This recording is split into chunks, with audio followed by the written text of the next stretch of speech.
In Portland's art museum, a 67-year-old retired professor was about to challenge everything her community believed about love. What started as a quiet afternoon among paintings took a shocking turn when she encountered a passionate 25-year-old graduate student. Milan Pickett wasn't your typical retiree. For 30 years, she had shaped minds as an art professor, known for her sharp intellect and dedication to authentic expression. When she met Adrian Reeves discussing emotional authenticity in art, she had no idea she was forming a connection that would transform her life. What began as intellectual mentorship would become a love story that would shake her suburban community to its core. Before we jump back in, tell us where you're tuning in from, and if this story touches you, make sure you're subscribed, because tomorrow, I've saved something extra special for you. The late afternoon light filtered through the Portland Art Museum's tall windows, casting long shadows across the polished floors as Milan Pickett moved slowly through the post-war American art collection. At 67, she had discovered that retirement felt less like freedom and more like a gradual erasure. Her days no longer structured by lecture halls and eager students, her expertise no longer needed by anyone who mattered. The museum had become her refuge, a place where she could still feel useful, even if only to the occasional lost visitor. "Excuse me, ma'am?" Milan turned to find a middle-aged woman clutching a museum map, her face creased with confusion.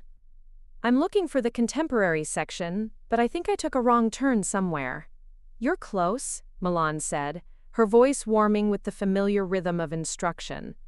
"The contemporary galleries are just through that archway. But if you're interested in seeing how American art evolved after the war, you might want to start here." She gestured toward the Pollock piece that dominated the nearby wall. "This is where the real revolution began." The woman's eyes brightened. "Oh, you must work here. Are you giving tours today?" "I'm just a volunteer," Milan replied. But she found herself walking the woman through the collection anyway, explaining the shift from European influence to a distinctly American voice in the 1940s and 50s. As they moved from canvas to canvas, Milan felt something she hadn't experienced in months: the electric current of knowledge flowing between minds, the satisfaction of watching understanding dawn in someone's eyes. After the woman left, Milan stood alone before Jackson Pollock's No. 1A, 1948, letting the familiar chaos of paint speak to her. She had taught this painting countless times, had written about it, had used it to illustrate everything from artistic rebellion to the psychology of creation. But today, in the quiet gallery, she found herself seeing it differently, not as an academic exercise, but as a conversation between artist and viewer, between intention and interpretation. The authenticity question again. Milan turned to find a young man standing a few feet away, his eyes fixed on the Pollock with the intensity of someone solving a puzzle. He was tall and lean, with dark hair that looked like he'd been running his fingers through it, and he carried himself with the careful posture of someone who had learned not to take up too much space. "I'm sorry?"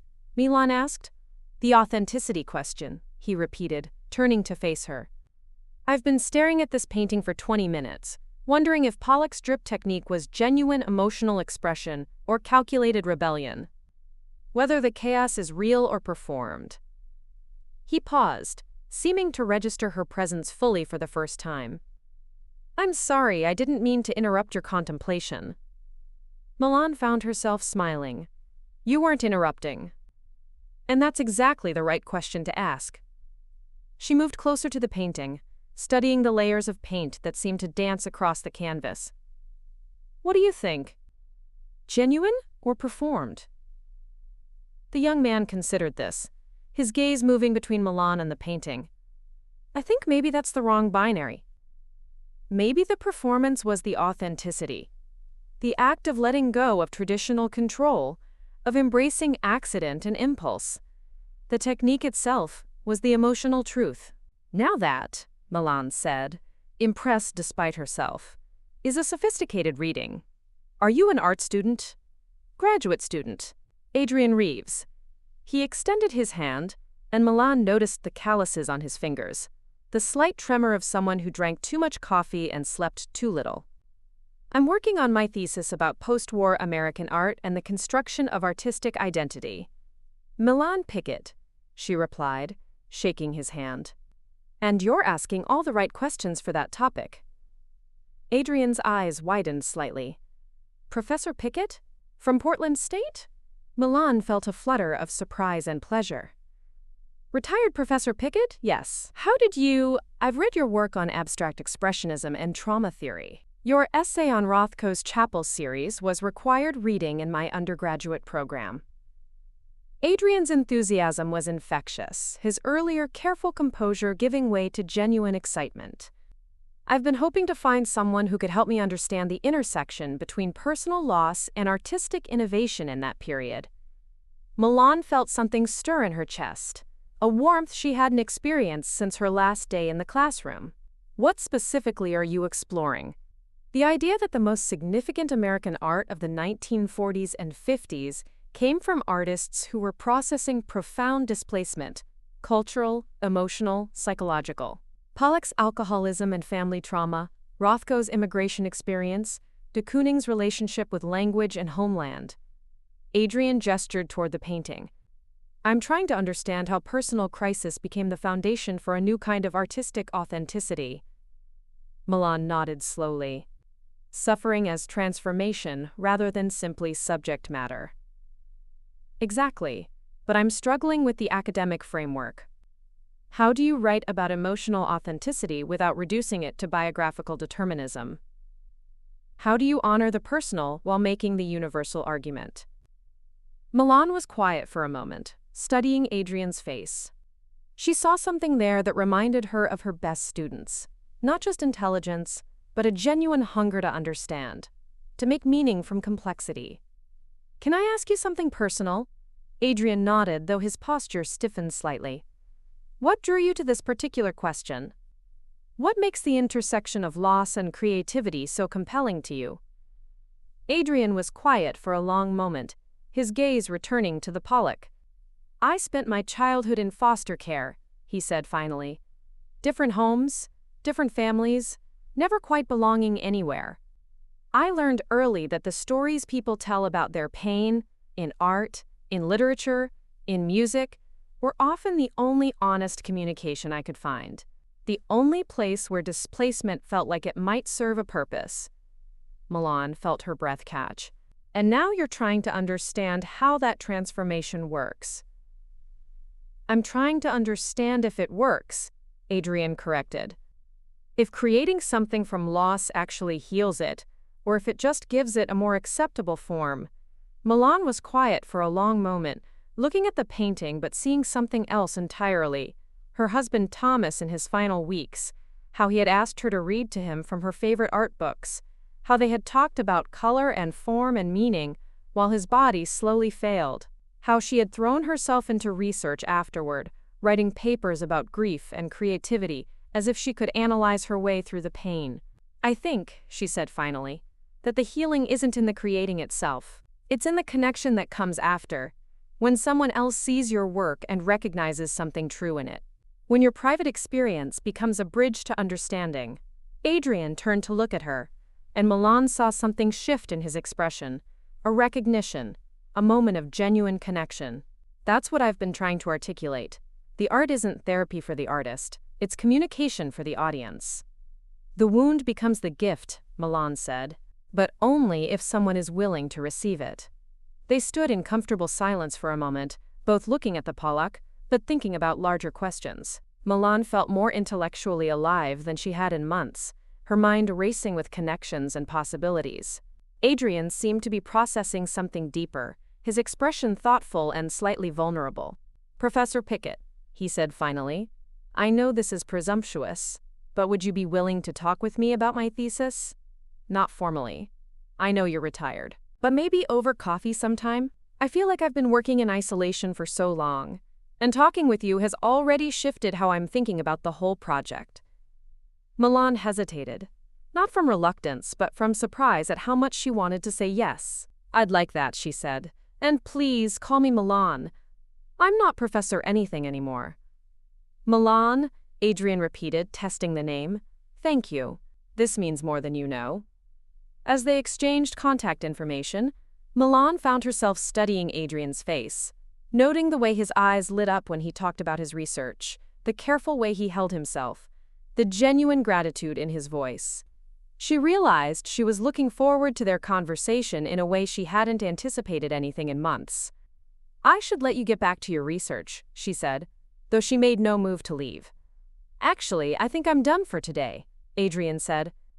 "You've given me more to think about than I could process in a dozen more hours of staring at paintings." Milan laughed, a sound that surprised her with its lightness. "That's the best compliment a retired professor can receive." As she walked toward the museum's exit, Milan felt something she hadn't experienced since Thomas's death.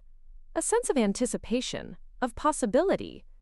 The afternoon light seemed warmer, the other visitors more interesting, the whole world slightly more alive. She didn't yet understand what had shifted, but she knew that the conversation with Adrian had awakened something in her that she thought might have been permanently lost. Behind her, Adrian stood for a few more minutes in front of the Pollock, but his attention was no longer on the painting. He was thinking about Milan's words, about the way she had listened to him not just with professional interest but with genuine understanding. For the first time in months, his thesis felt less like an academic exercise and more like a conversation he was eager to continue. Milan found herself checking her phone more frequently than she had in years, waiting for Adrian's message about when they could meet again. When it finally came, a thoughtful text suggesting a small cafe near the university, she felt an unfamiliar flutter of anticipation that reminded her of being 25 herself, though she quickly dismissed the comparison as ridiculous. The cafe Adrian had chosen was tucked between a vintage bookstore and a record shop, the kind of place that attracted graduate students and aging bohemians in equal measure. Milan arrived first, selecting a corner table where they could spread out books and papers without disturbing other patrons. She had brought her personal copy of her essay on Rothko's Chapel series, annotated with years of additional thoughts, along with several rare exhibition catalogs she thought might help Adrian's research. When Adrian walked through the door, scanning the room with that careful attention she was beginning to recognize as characteristic, Milan felt her pulse quicken slightly. He looked tired. There were shadows under his eyes that suggested too many late nights and library carols, but his face lit up when he spotted her. "Milan," he said, settling into the chair across from her, "thank you for doing this. I know your time is valuable." "Nonsense," Milan replied, though she was struck by his consideration. "Retirement has given me an abundance of time and a shortage of meaningful ways to use it. This is a gift to me as much as to you." Adrian's smile was genuine, transforming his entire face. "I brought something for you, actually." He reached into his worn leather messenger bag and pulled out a small, cloth-wrapped package. "I hope this isn't presumptuous." Milan unwrapped it carefully, revealing a first edition of Agnes Martin's writings on art and philosophy.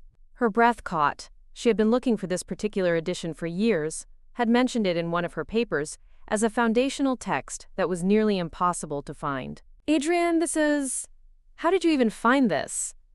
"I have some connections in the rare book world," he said, looking slightly embarrassed.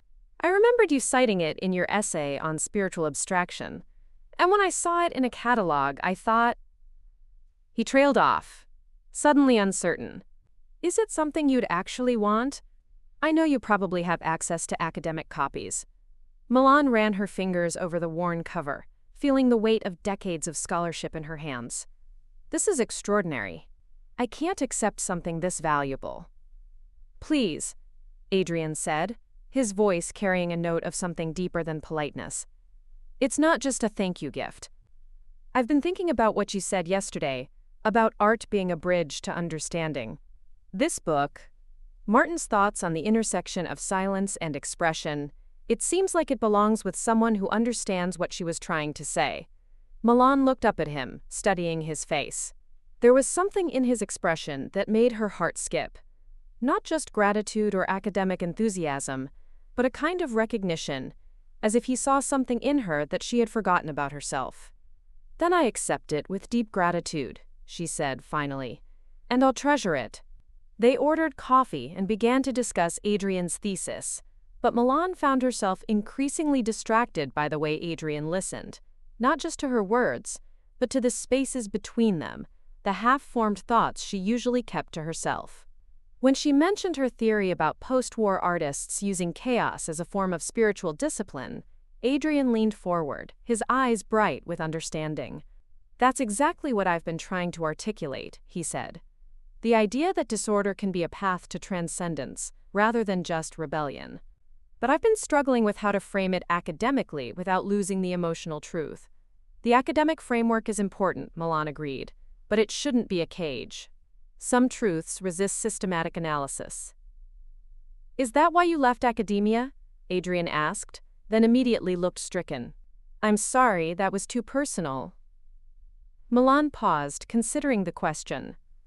"I didn't leave, exactly. Retirement was always the plan. But if I'm honest, I was beginning to feel like I was teaching the same ideas in smaller and smaller circles. Like the work had become more about maintaining institutional structures than discovering new truths." "And now?" "Now I'm not sure what I'm doing," Milan admitted. "For the first time in my adult life, I don't have a clear sense of purpose or direction. It's both terrifying and oddly liberating." Adrian nodded slowly. "I understand that feeling. I spent years just trying to survive, to make it through school and into graduate programs. Now that I'm here, I sometimes wonder if I'm really qualified to be making arguments about artistic authenticity when I'm still figuring out who I am." "Imposter syndrome," Milan said. "It never really goes away, you know. I spent 30 years convinced that my colleagues would eventually discover I was just making educated guesses about things I didn't truly understand." "But you weren't," Adrian said with conviction. "Your work has influenced how I think about art, about the relationship between personal experience and creative expression. You've changed how I see the world." Milan felt a warmth spread through her chest that had nothing to do with the coffee. "That's very kind of you to say." "It's not kindness. It's the truth."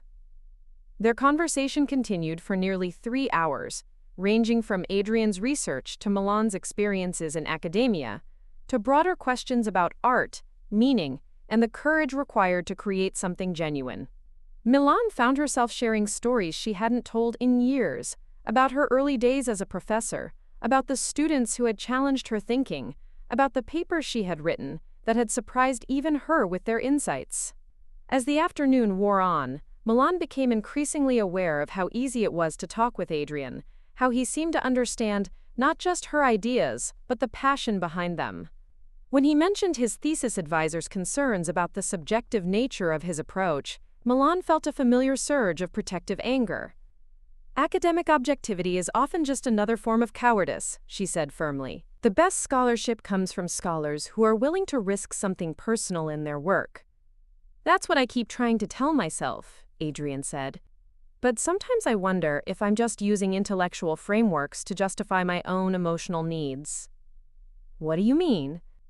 Adrian was quiet for a moment, turning his coffee cup in his hands. "I grew up without much stability, without people who saw me as worth investing in. Sometimes I think my attraction to ideas about transformation and connection is just wish fulfillment." Milan felt something shift in her chest, a fierce protective instinct she hadn't expected. "Adrian, the fact that you bring your own experience to your scholarship doesn't invalidate it. It makes it more valuable, not less." "You really believe that?" "I know it," Milan said with conviction. "The scholars whose work endures are the ones who understand that intellectual rigor and emotional honesty aren't opposites. They're partners." Adrian's smile was soft, grateful. "You have a way of making me feel like my work matters. Like I matter." The words hung in the air between them, and Milan felt a sudden shift in the atmosphere of their conversation. There was something in Adrian's eyes, in the way he was looking at her, that made her aware of herself in a way she hadn't been in years.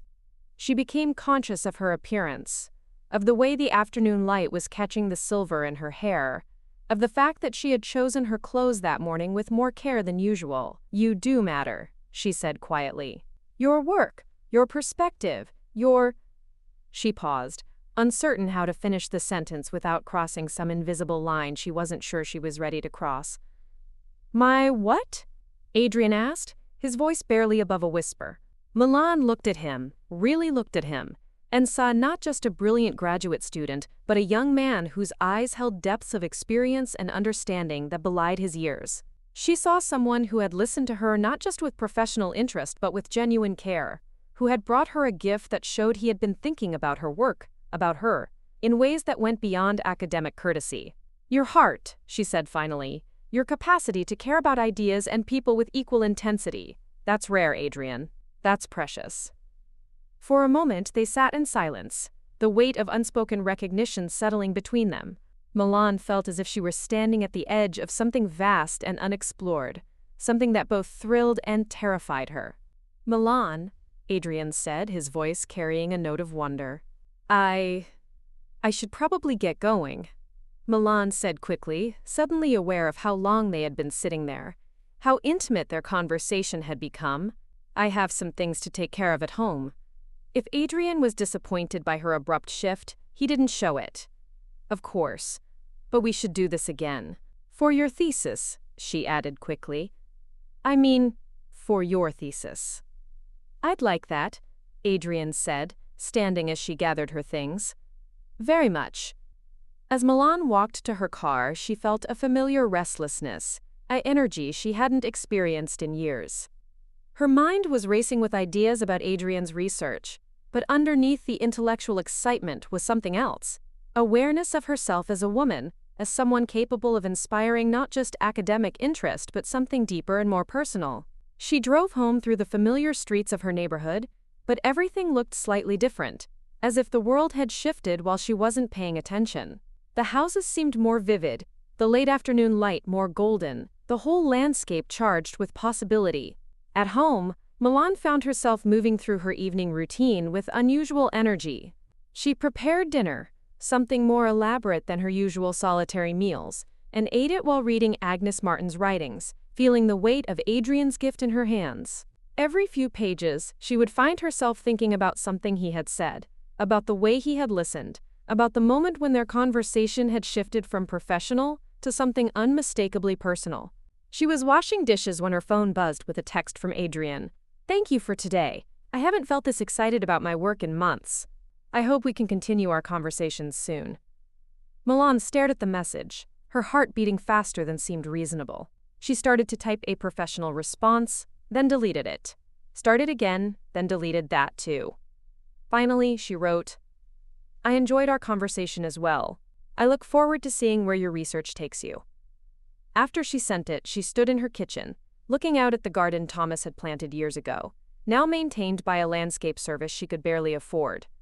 For the first time since his death, she felt truly present in her own life, aware of herself not just as a widow or a retiree, but as a woman, with her own desires and possibilities. The thought both exhilarated and terrified her. She wasn't sure what was happening between her and Adrian, wasn't sure she wanted to examine it too closely, but as she turned off the lights and prepared for bed, Milan couldn't shake the feeling that something fundamental had shifted in her world. In his small apartment across town, Adrian sat at his desk, staring at his thesis notes but seeing Milan's face, hearing her voice, remembering the moment when she had looked at him with something that went beyond academic interest. He had spent his life learning to read people carefully, to understand what they needed from him, but with Milan, he found himself wanting to offer something he had never given anyone else, his complete and authentic self. He wasn't sure what it meant, this connection he felt with a woman more than 40 years his senior. He only knew that talking with her had awakened something in him he hadn't known he was missing, a sense of being truly seen and understood, not despite his background, but because of everything he had survived and learned. As he finally closed his books and prepared for bed, Adrian allowed himself to acknowledge what he had been trying to ignore all afternoon, that what he felt for Milan Pickett was beginning to go far beyond gratitude or academic admiration. And despite all the reasons it seemed impossible, he couldn't bring himself to regret it. Milan's fingers lingered on Adrian's cheek as their eyes met across the soft glow of her living room. The evening had unfolded like a carefully orchestrated symphony. Dinner by candlelight, wine that loosened tongues and hearts, conversations that meandered through art and philosophy before settling into something more intimate. She had shown him her private collection, pieces that hadn't seen daylight since Robert's death. and watched as Adrian's eyes lit up with genuine appreciation for the obscure lithographs and watercolors she'd collected over the years. "You have exquisite taste," he had whispered, standing close enough that she could smell his cologne, something subtle and expensive that seemed at odds with his graduate student budget. "These pieces, they tell a story about who you are." Now, as they sat on her vintage sofa, the space between them had somehow evaporated. Adrian's hand covered hers, his thumb tracing gentle circles on her palm. The gesture was so tender, so achingly sweet, that Milan felt something crack open in her chest, a longing she'd buried beneath layers of propriety and resignation. "Milan," Adrian's voice was barely above a whisper, "I need you to know that these past few weeks, they've meant everything to me. You've awakened something in me that I didn't even know was sleeping."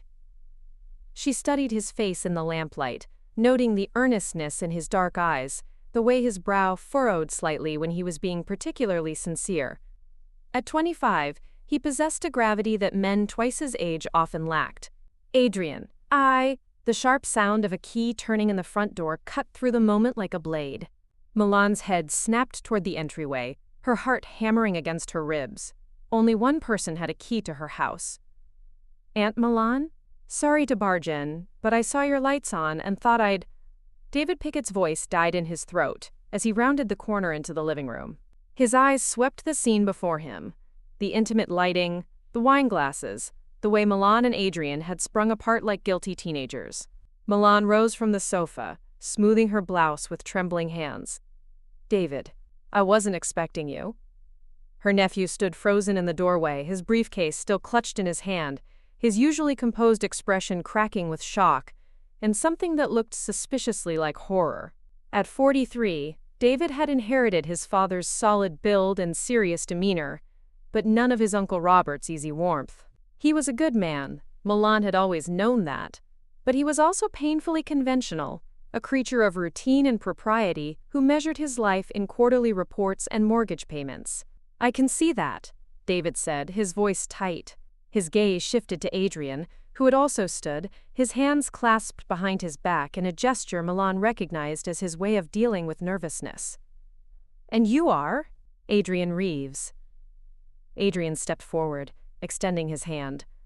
"I'm a graduate student at Portland State. Your aunt has been helping me with my thesis research." David's eyes narrowed as he reluctantly shook Adrian's hand. Milan could see him doing the math, taking in Adrian's youthful features, his casual but expensive clothing, the way he carried himself with the easy confidence of someone who had never doubted his welcome in refined spaces. "Graduate student," David repeated, his tone flat. "How old are you, if you don't mind me asking?" 25. Adrian's jaw tightened slightly, and Milan felt a surge of protective anger on his behalf. 25. David's voice rose an octave. "Jesus Christ, Milan! He's younger than my oldest daughter." "David," Milan began, but her nephew was already in full stride, his shock transforming into something harder and more dangerous. "What the hell is going on here?" David's briefcase hit the floor with a thud as he gestured wildly at the scene before him. "When Mrs. Henderson called me about seeing a young man coming and going from your house, I thought maybe you'd hired a handyman or something. But this—" He shook his head, his face flushing red. "This is insane." Milan felt her spine straighten, her teacher's voice emerging with cool authority. "I think you need to lower your voice and remember that you're in my home. Your home where you're apparently entertaining men young enough to be your grandson." David's composure cracked completely. "Do you have any idea how this looks? What people are saying?" "I don't particularly care what people are saying." Milan's voice carried a steel that surprised even her. "And I resent the implication that there's something shameful about Adrian's visits." Adrian stepped forward, his posture respectful but firm. "Sir, I understand your concern, but I want you to know that my intentions toward your aunt are completely honorable. She's been incredibly generous with her time and expertise, and I would never do anything to—" "Honorable?" David's laugh was bitter. "You're 25 years old, hanging around with a woman old enough to be your grandmother. What could you possibly want with her except—" He stopped himself, but the implication hung heavy in the air. The color drained from Milan's face. Except what, David? Please, finish that thought. Her nephew's mouth opened and closed like a fish gasping for air. I didn't mean. Yes, you did. Milan's voice was deadly quiet. You meant exactly what you were about to say. That a young man couldn't possibly be interested in me for any reason other than money or some other advantage. Milan, that's not, isn't it? She moved closer to him, her small frame somehow commanding in its fury. Tell me, David, what exactly do you think Adrian is after? My vast fortune? My social connections? My youth and beauty? The sarcasm in her voice was sharp enough to cut glass. David flinched, but didn't back down. I think he's taking advantage of a lonely woman who's vulnerable after losing her husband. The words hit Milan like a physical blow. She staggered slightly, and Adrian was instantly at her side, his hand steady on her elbow. The protective gesture only seemed to inflame David further. Don't touch her, he snapped. Haven't you done enough damage? I haven't done anything except appreciate your aunt for the remarkable woman she is. Adrian's voice remained calm, but Milan could see the tension in his shoulders. She's brilliant, funny, kind, and more alive than anyone I've ever met. If you can't see that, then you're the one who's blind. David stared at him for a long moment, his face cycling through emotions. Shock, anger, and something that might have been fear. You're serious about this? About her? Completely. He's 25, Milan. David turned back to his aunt, his voice breaking slightly. He's practically a child. What could you possibly have in common? More than you might think. Milan's voice was steady now, her initial shock giving way to a cold determination. We share a love of art, literature, philosophy. We can talk for hours about everything and nothing. He makes me laugh. He makes me think. He makes me feel. She paused, her voice softening.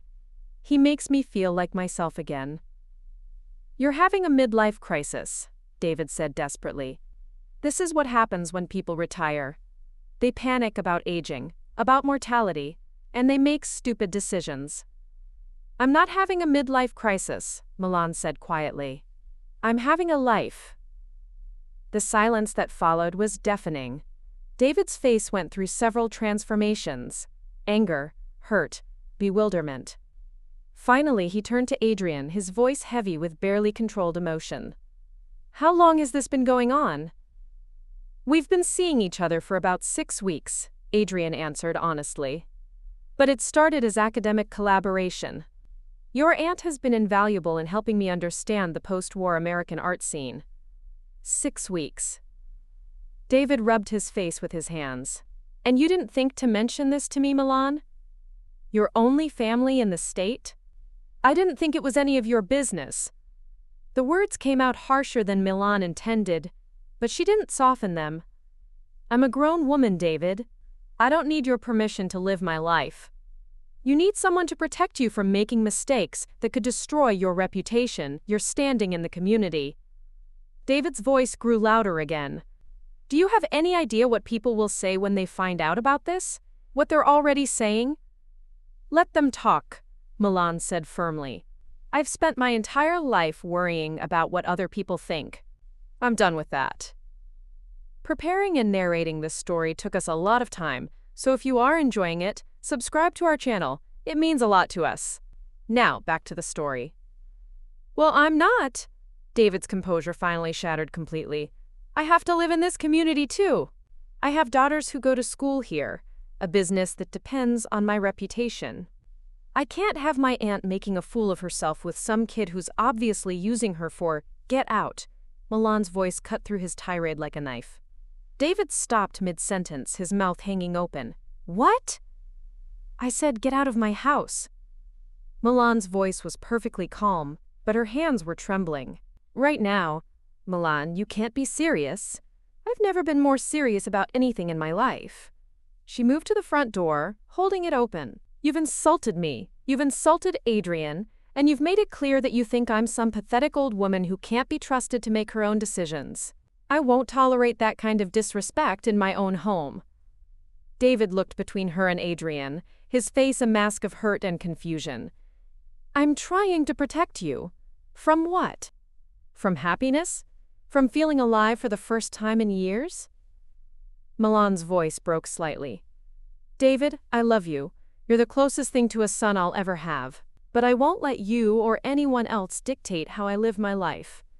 For a moment, it looked like David might argue further. Then his shoulders slumped, and he picked up his briefcase. Fine, but when this blows up in your face, and it will, don't come crying to me. He paused at the door, looking back at his aunt with something that might have been pity. Uncle Robert would be ashamed of you. The words hit Milan like a physical blow. She gripped the doorframe for support, her face going white. Behind her, she heard Adrian's sharp intake of breath. That's enough, Adrian said, his voice dangerous now. You don't get to use her dead husband as a weapon against her. David's face flushed red, but he didn't respond. Instead, he walked out into the night, leaving Milan standing in the doorway, her body shaking with suppressed emotion. Adrian was beside her in an instant, his arms encircling her as she closed the door with trembling hands. Are you okay? Milan leaned against him, drawing strength from his solid presence. That was worse than I expected. I'm sorry, Adrian whispered into her hair. I'm so sorry you had to go through that because of me. It's not because of you, Milan said firmly, pulling back to look at his face. It's because of people's narrow-mindedness and fear. David included. Maybe he's right, though. Adrian's voice was barely audible. Maybe I am too young, too. Stop. Milan cupped his face in her hands, forcing him to meet her eyes. Don't you dare let his prejudices infect you. What we have is real, Adrian. It's beautiful and complicated and worth fighting for. Adrian searched her face, looking for any sign of doubt. Even if it costs you your family? Milan's heart clenched at the thought, but her voice remained steady. Even then. They stood in the hallway, holding each other as the weight of what had just happened settled around them. Outside, the Portland rain began to fall, pattering against the windows like tears. Milan closed her eyes and listened to the sound of Adrian's breathing, memorizing the moment before everything became infinitely more complicated. She had made her choice. Now she would have to live with the consequences. Helen Rodriguez had always prided herself on being the neighborhood's unofficial social coordinator, the one who organized block parties, managed the community garden volunteers, and kept track of who needed casseroles during difficult times. But lately, her self-appointed role had taken on a sharper edge, fueled by her own bitter experiences, and a growing sense that someone needed to protect their tight-knit community from poor judgment. The morning after David Pickett's uncomfortable revelation about his aunt's situation, Helen had called an emergency coffee gathering at her immaculate Tudor-style home. She'd framed it as a routine check-in about the upcoming neighborhood cleanup, but everyone who accepted the invitation understood the real agenda. Word traveled fast in their corner of Portland, especially when it involved Milan Pickett, respected, recently widowed, and apparently making choices that defied every social convention their community held dear. I'm not one to gossip, Helen began, though her living room was arranged specifically for intimate conversation, with chairs pulled close and her best china set out to encourage lingering. But I think we all have a responsibility to look out for each other. Margaret Chen, who lived 2 houses down from Milan, shifted uncomfortably in her chair. Helen, I'm not sure this is... Did you know he's only 25? Helen interrupted, her voice carrying the kind of shocked authority that made everyone lean forward. 25, Margaret? That's younger than my son. The room fell silent except for the gentle clink of coffee cups against saucers. Helen had done her research since David's revelation, using her network of connections to gather what information she could about Adrian Reeves. Graduate student at Portland State, no family money, raised in foster care. The details painted a picture that confirmed her worst suspicions. I've seen him at her house, admitted Joyce Williams, an elderly woman who spent most of her day watching the neighborhood from her front window. Young man, good-looking. They were sitting on her porch swing last week, close as you please. And you know what they say about these situations, Helen continued, her voice dropping to a conspiratorial whisper. Young men don't pursue older women for their conversation. There's always an angle. The gathering continued for another hour, with Helen carefully orchestrating the flow of information and speculation. She was skilled at this, never stating anything directly accusatory, always couching her concerns in terms of community welfare and genuine worry for Milan's well-being. By the time her guests left, each carrying carefully planted seeds of doubt and disapproval, Helen felt satisfied that she'd done her civic duty. Meanwhile, completely unaware of the scrutiny building around them, Milan and Adrian were enjoying their first public outing as a couple at the monthly Northwest Art Fair in Pioneer Courthouse Square. The October air was crisp, carrying the scent of roasted coffee and autumn leaves, and Milan felt lighter than she had in months. Adrian walked beside her, his hand resting gently on her lower back as they navigated the crowded venue, a small, protective gesture that made her feel simultaneously cherished and visible. "Look at this," Adrian said, stopping before a booth displaying vibrant landscape paintings. The artist, a young woman with paint-stained fingers, was explaining her technique to a small group of admirers. The way she's layering the colors, it's almost like she's building emotional geography rather than just depicting a place.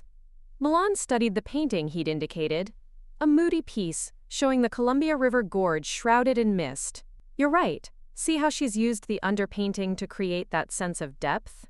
It's not just about the visual impact. She's creating a feeling of mystery, of something hidden beneath the surface." Their conversation attracted the attention of the artist, who approached them with genuine enthusiasm. "Are you both artists?" she asked, clearly picking up on their sophisticated discussion.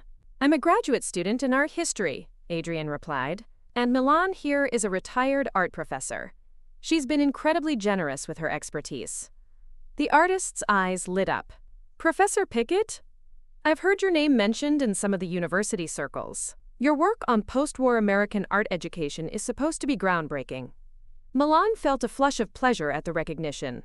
It had been months since anyone had acknowledged her professional accomplishments, and she'd begun to wonder if her years of scholarship mattered to anyone beyond the academic world she'd recently left behind.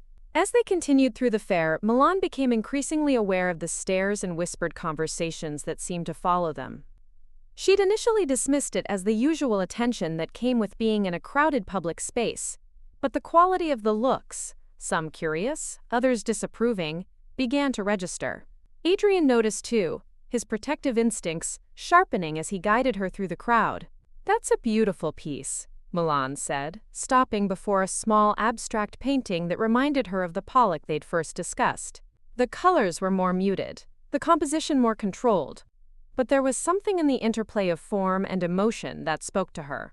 Adrian studied the painting, then looked at the price tag. "It's perfect for you," he said quietly. "The way the artist has balanced structure with spontaneity, it's like watching someone find freedom within discipline." Before Milan could protest, Adrian was speaking with the artist about purchasing the piece. The transaction was conducted quietly, professionally, but Milan noticed that several nearby browsers had stopped to watch. A middle-aged couple she didn't recognize exchanged meaningful glances, and an older man with a camera around his neck seemed to be taking notes in a small notebook. "Adrian, you don't need to," Milan began, but he was already arranging for the painting to be carefully wrapped. "I want to," he said simply. "You've given me so much insight into seeing art differently. This is a small way to say thank you." The gesture was thoughtful and appropriate, but Milan couldn't shake the feeling that their interaction was being scrutinized and catalogued. She was right. From across the square, Helen Rodriguez watched through the window of a coffee shop, her expression growing more determined with each observed moment of intimacy between the unlikely couple. That evening, Milan encountered Helen at the grocery store, an encounter that felt anything but coincidental. Helen approached her in the produce section, her expression carefully arranged in a mask of concerned friendliness. "Milan, how lovely to see you," Helen said, her voice carrying just enough warmth to maintain plausible deniability. "I heard you were at the art fair today. Such a wonderful community event." "It was," Milan replied carefully, sensing the undercurrent in Helen's tone. "The local artists were very impressive." "Yes, I'm sure they were. And I understand you had a companion? Helen's smile remained fixed, but her eyes were sharp with curiosity. Someone mentioned seeing you with a young man. I do hope you're being careful about new friendships. You know how people can take advantage of someone in your situation. The phrase "your situation" hung in the air like a challenge. Milan felt her spine straighten, her professor's instincts kicking in when faced with passive aggression disguised as concern.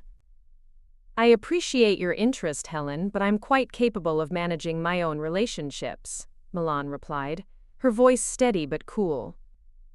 Of course you are, Helen backtracked quickly, but her expression suggested she'd gotten the confirmation she was seeking. I just want you to know that if you ever need someone to talk to, someone who understands the complexities of being a woman of a certain age in today's world, I'm here. The conversation ended with polite formalities, but Milan left the store feeling unsettled. She'd lived in this neighborhood for over 2 decades, had been part of the community fabric through her marriage, her career, and her early widowhood. The idea that her personal choices had become a matter of public concern was both infuriating and slightly frightening. That night, as she arranged Adrian's gift, the small abstract painting, on her mantelpiece, Milan found herself wondering what exactly she'd gotten herself into. The painting looked perfect in the space, its colors complementing the warm wood tones of her living room, but she couldn't shake the feeling that accepting it had somehow made their relationship more real, more visible to the watching world. She thought about Helen's carefully worded warnings, about the stares at the art fair, about David's shocked reaction to finding Adrian in her home. For the first time since she'd met Adrian, Milan allowed herself to consider what others might think about their connection. The age difference that seemed irrelevant in the context of their intellectual conversations suddenly felt magnified under the lens of public scrutiny. Her phone buzzed with a text from Adrian. "Thank you for a wonderful afternoon. I hope you like where you've placed the painting." Milan smiled despite her concerns. Whatever challenges lay ahead, she couldn't regret the happiness Adrian had brought into her life. But as she prepared for bed, she made a mental note to be more aware of her surroundings, more careful about public displays of affection. The last thing she wanted was to provide more ammunition for whatever campaign Helen seemed to be organizing. Outside her window, the neighborhood settled into its evening quiet, but Milan had the distinct feeling that tomorrow would bring new challenges. Helen's parting words echoed in her mind. "I'm here." It had sounded like an offer of support, but Milan recognized it for what it really was, a declaration of war against choices that threatened the established order of their small community. The painting on her mantelpiece caught the light from her reading lamp, its abstract forms seeming to shift and dance in the shadows.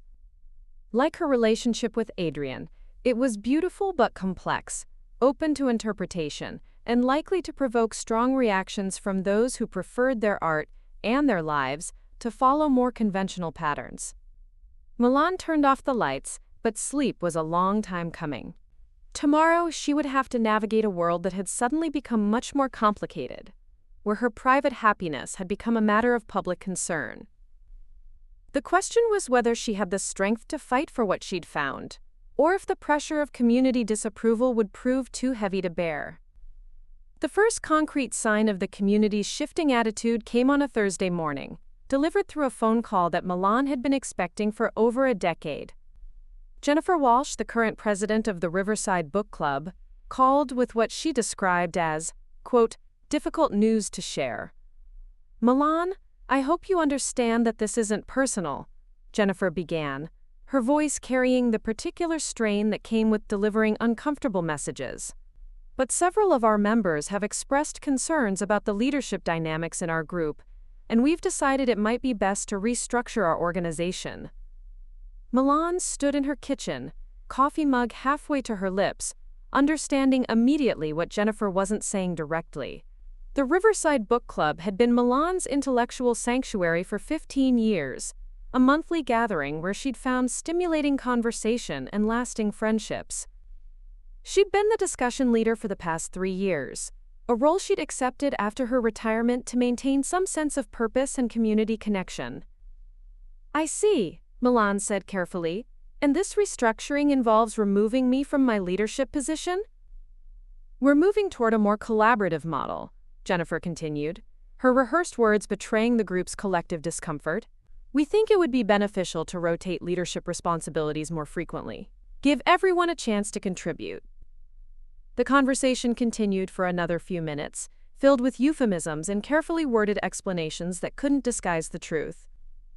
Milan was being pushed out, not because of any failure in her leadership, but because her personal life had become a liability to the group's social standing. After hanging up, Milan sat at her kitchen table, staring at her copy of the month's selection, a novel about a woman reinventing herself after divorce. The irony wasn't lost on her. She'd spent years analyzing literature's exploration of social conventions and individual agency, never imagining she'd become a character in her own story of societal judgment. The book club incident proved to be just the beginning. Over the following weeks, Milan watched as her social world systematically contracted. Neighbors who had chatted with her over garden fences for years suddenly found urgent reasons to hurry inside when they saw her coming. The grocery store, once a place for casual community interaction, became a minefield of awkward encounters and averted eyes. Mrs. Patterson, who had borrowed Milan's hedge trimmer every spring for the past decade, returned it with a stiff note thanking her and mentioning that she'd decided to purchase her own equipment. The message was clear: their neighborly relationship was being terminated. Even more painful were the anonymous notes that began appearing in Milan's mailbox. The first arrived on a Tuesday, typed on plain white paper with no signature. Some behavior is inappropriate regardless of age. A concerned neighbor. The second came 3 days later, handwritten in careful script. Your husband would be ashamed of what you've become. That particular note hit Milan like a physical blow. Richard had been dead for 5 years, but his memory remained sacred to her. The suggestion that her happiness somehow dishonored his legacy felt like a violation of everything she'd built her life around. Adrian faced his own professional challenges as word of their relationship spread through the university's tight-knit graduate community. His thesis advisor, Dr. Elizabeth Morrison, called him into her office on a Friday afternoon, her expression carefully neutral as she gestured for him to sit across from her cluttered desk. Adrian, I want to discuss some concerns that have been brought to my attention, Dr. Morrison began, her tone suggesting this was a conversation she'd rather not be having. There have been questions raised about your research methodology and the sources you've been consulting for your thesis. Adrian felt his stomach tighten. What kind of questions? There's been suggestion that your relationship with Professor Pickett might be compromising your academic objectivity, Dr. Morrison said carefully. Some faculty members are concerned that your personal involvement with her is affecting your scholarly independence. The accusation was devastating in its implications. Adrian had worked incredibly hard to establish himself as a serious scholar, overcoming the disadvantages of his foster care background and lack of family connections. The suggestion that his relationship with Milan was somehow undermining his academic integrity struck at the core of his professional identity. Dr. Morrison, my relationship with Professor Pickett has only enhanced my understanding of post-war American art education, Adrian replied, struggling to keep his voice steady. Her insights have been invaluable, but they haven't compromised my research methodology.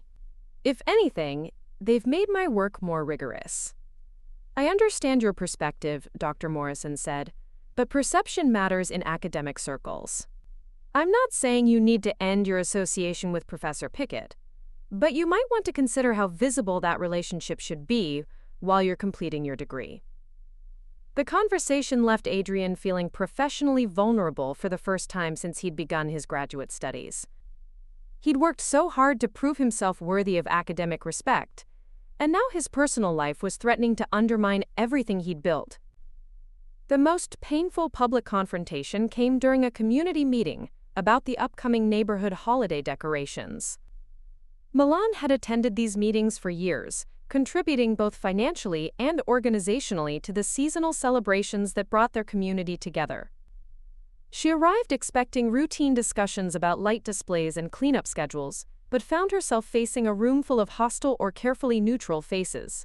Helen Rodriguez, now clearly positioned as the leader of the opposition, stood to address the gathered neighbors. Before we discuss this year's decorations, I think we need to address some concerns about community standards and appropriate behavior, she began, her voice carrying the authority of someone who felt righteously justified in her position. We've all invested time and money in creating a neighborhood that reflects our values, Helen continued, her eyes finding Milan in the crowd. When someone chooses to engage in behavior that conflicts with those values, it affects all of us. Property values, community reputation, the example we set for our children. These things matter. Milan felt heat rising in her cheeks as the room's attention focused on her. The implication was clear, even though Helen hadn't mentioned her by name. She was being publicly shamed for her relationship with Adrian, accused of somehow diminishing the community's moral standing. I'd like to respond to that, Milan said, rising to her feet, with as much dignity as she could muster.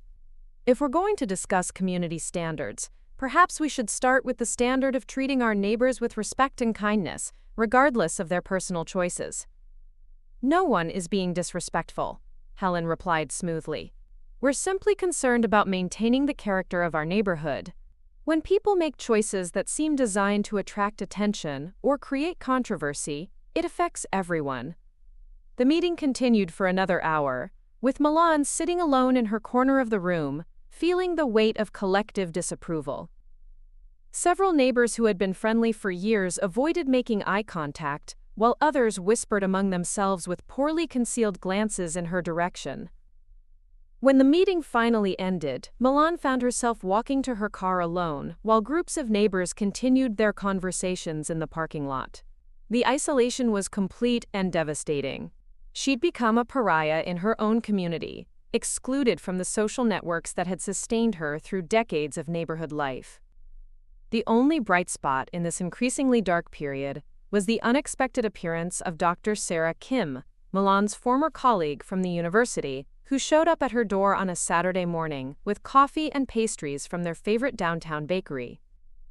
I heard about the book club situation, Sarah said without preamble, settling into Milan's living room with the comfortable familiarity of a 20-year friendship. And I wanted you to know that some of us think your neighbors are being ridiculous. Sarah's presence was like a lifeline thrown to a drowning person. She was the first person in weeks to offer unconditional support, to acknowledge that Milan's treatment was unfair and hurtful. I keep wondering if I'm being selfish, Milan admitted, accepting the coffee with grateful hands. Maybe they're right. Maybe I am too old to be starting something new, especially with someone Adrian's age. That's nonsense, Sarah replied firmly. You're 67, not 97. You're intelligent, attractive, and you have every right to pursue happiness with whoever makes you feel alive. The fact that Adrian happens to be younger doesn't diminish the validity of your connection. They talked for hours, with Sarah providing the kind of clear-eyed perspective that only a true friend could offer.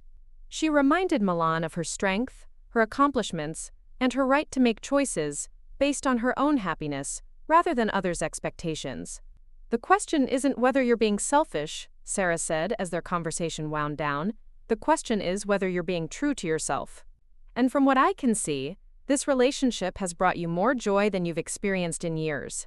That's worth fighting for. As Sarah left, Milan felt a renewed sense of determination.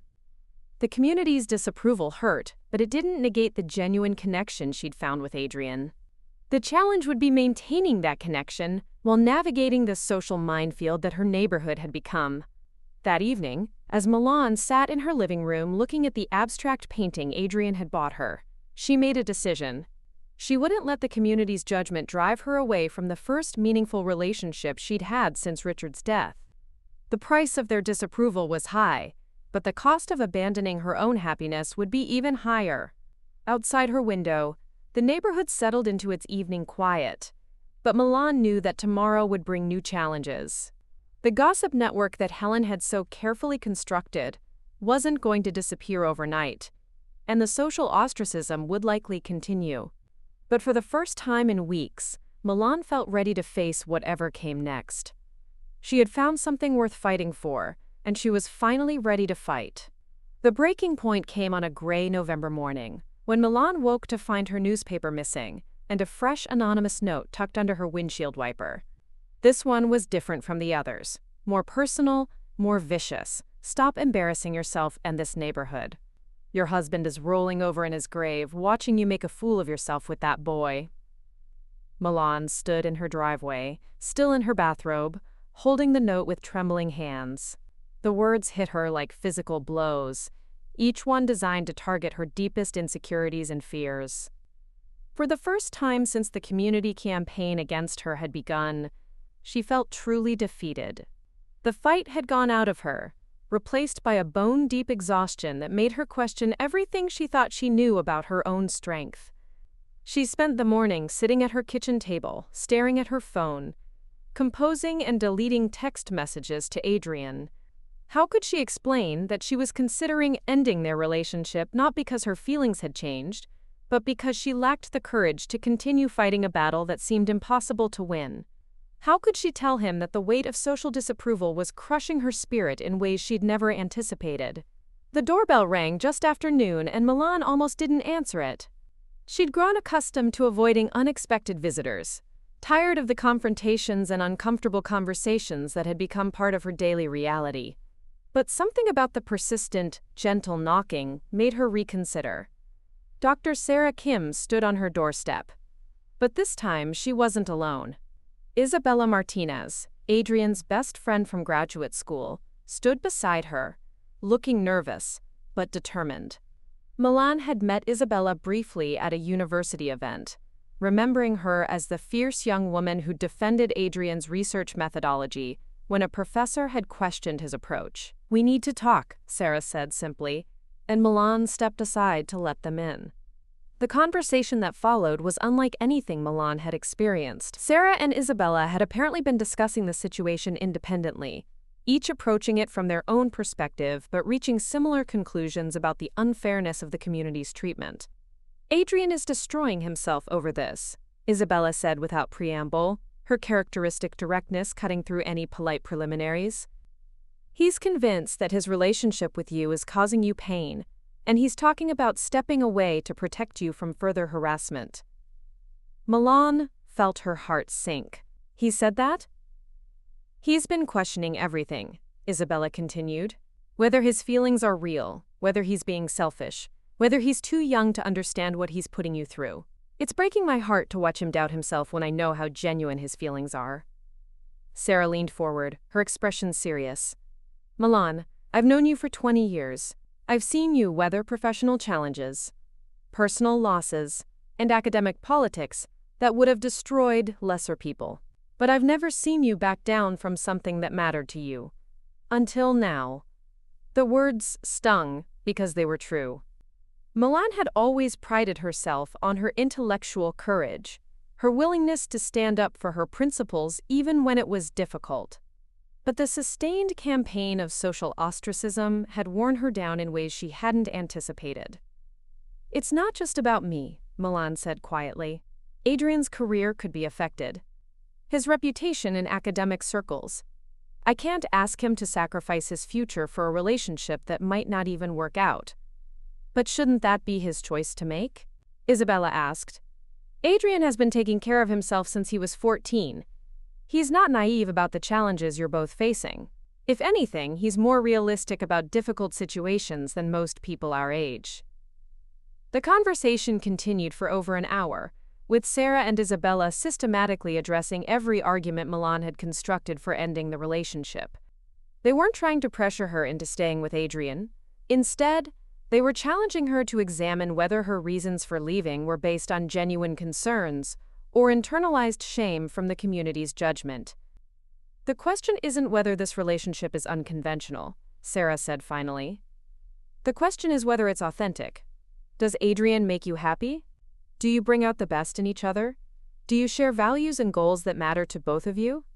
Milan thought about their conversations, their shared passion for art and literature, the way Adrian listened to her stories about Richard without jealousy or judgment. She thought about how he'd helped her set up her new computer with infinite patience, how he'd brought her soup when she had a cold, how he'd made her laugh until she cried while telling stories about his graduate school adventures. Yes, she said simply. Yes to all of that. Then fight for it, Isabella said. Fight for both of you. After Sarah and Isabella left, Milan found herself alone with her thoughts for the first time in days. The house felt different somehow, less like a refuge and more like a place where she was hiding from her own life. She walked through the rooms, looking at the art on her walls, the books on her shelves, the photographs that documented decades of experience and growth. She stopped before a picture of herself and Richard taken during their last anniversary trip to Paris. They were standing in front of the Musée d'Orsay, both smiling, both clearly happy. But looking at the photo now, Milan realized something that had taken her 5 years to understand. Richard would want her to be happy. He'd want her to find love again, to experience joy and intellectual stimulation and the particular warmth that came from being cherished by someone who appreciated her completely. The realization hit her with startling clarity. She'd been so focused on what others thought about her relationship with Adrian that she'd forgotten to consider what Richard would have thought. And she knew, with absolute certainty, that he would have supported her choice to pursue happiness wherever she found it. That evening, Milan called Adrian. She'd been avoiding his calls for 3 days, too confused and overwhelmed to know what to say. But now, with new clarity about her own feelings and priorities, she was ready to have the conversation they both needed. "I've been thinking about ending this," she said, without preamble when he answered. "Not because I don't care about you, but because I was afraid I was being selfish. Afraid I was asking you to sacrifice too much for something that might not work out." Adrian was quiet for a long moment.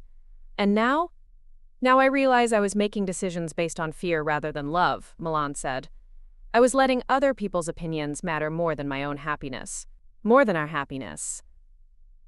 "Milan, I need you to know that I've never doubted my feelings for you," Adrian said, his voice carrying an intensity that made her heart race. "The age difference doesn't matter to me. The community's disapproval doesn't matter to me. What matters is that you've become the most important person in my life, and I can't imagine giving that up without a fight."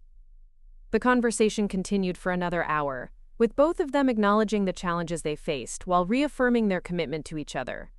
They talked about practical strategies for dealing with the ongoing social pressure, about the importance of maintaining their individual identities while building something together, about the courage required to live authentically in a world that often punished unconventional choices. Meanwhile, across town, Adrian was having his own moment of clarity. Isabella had left his apartment an hour earlier, after a conversation that had forced him to examine his own motivations and fears. He'd been questioning everything about his relationship with Milan, wondering if his feelings were genuine or born from his need for stability and mentorship. "You're overthinking this," Isabella had said, her usual directness cutting through his anxiety. "I've known you for 4 years.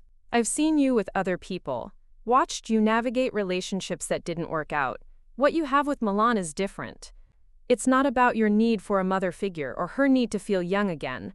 It's about 2 people who genuinely enjoy each other's company and bring out the best in each other." "But what if I'm wrong?" Adrian had asked. "What if I'm just projecting my own needs onto this relationship?" "Then you'll figure it out like any other couple," Isabella had replied. "But abandoning something real because you're afraid it might not be perfect is the stupidest thing you could do." Quote. After Isabella left, Adrian had spent the evening reviewing his journal entries from the past few months, a habit he'd developed during his years in foster care as a way of processing difficult emotions. Reading his own words about Milan, about their conversations and shared experiences, he could see the evolution of his feelings with startling clarity. What had started as intellectual admiration had grown into something much deeper. He genuinely enjoyed Milan's company, respected her intelligence and experience, and found himself thinking about her at odd moments throughout the day. When she'd been avoiding his calls, he'd felt a loss that went far beyond missing a mentor or research consultant. The next morning, Adrian made a decision that would change everything. Instead of continuing to question his motivations, he would trust his feelings and fight for the relationship that had brought both of them so much joy. He would stop letting others' opinions dictate his choices and start living according to his own values and desires. He called Milan first thing, catching her as she was having her morning coffee. "I want to take you to dinner tonight," he said. "Somewhere public, somewhere we can be seen together. I'm tired of hiding. Tired of letting other people's judgments affect how we live our lives. Milan felt a surge of pride and affection for this young man, who had somehow found the courage she'd been struggling to maintain. Where did you have in mind? That new restaurant downtown, the one that just got reviewed in the Portland Monthly. I want to celebrate us. Celebrate what we've built together despite all the obstacles. That evening, as Milan prepared for their dinner, she caught sight of herself in the bedroom mirror. For the first time in weeks, she looked like herself again. Confident, purposeful, ready to face whatever challenges lay ahead. She'd chosen a dress that made her feel elegant and attractive, and she'd taken care with her makeup and hair. The woman looking back at her from the mirror was someone worth fighting for. She'd survived loss, built a meaningful career, raised countless students to think critically about art and life.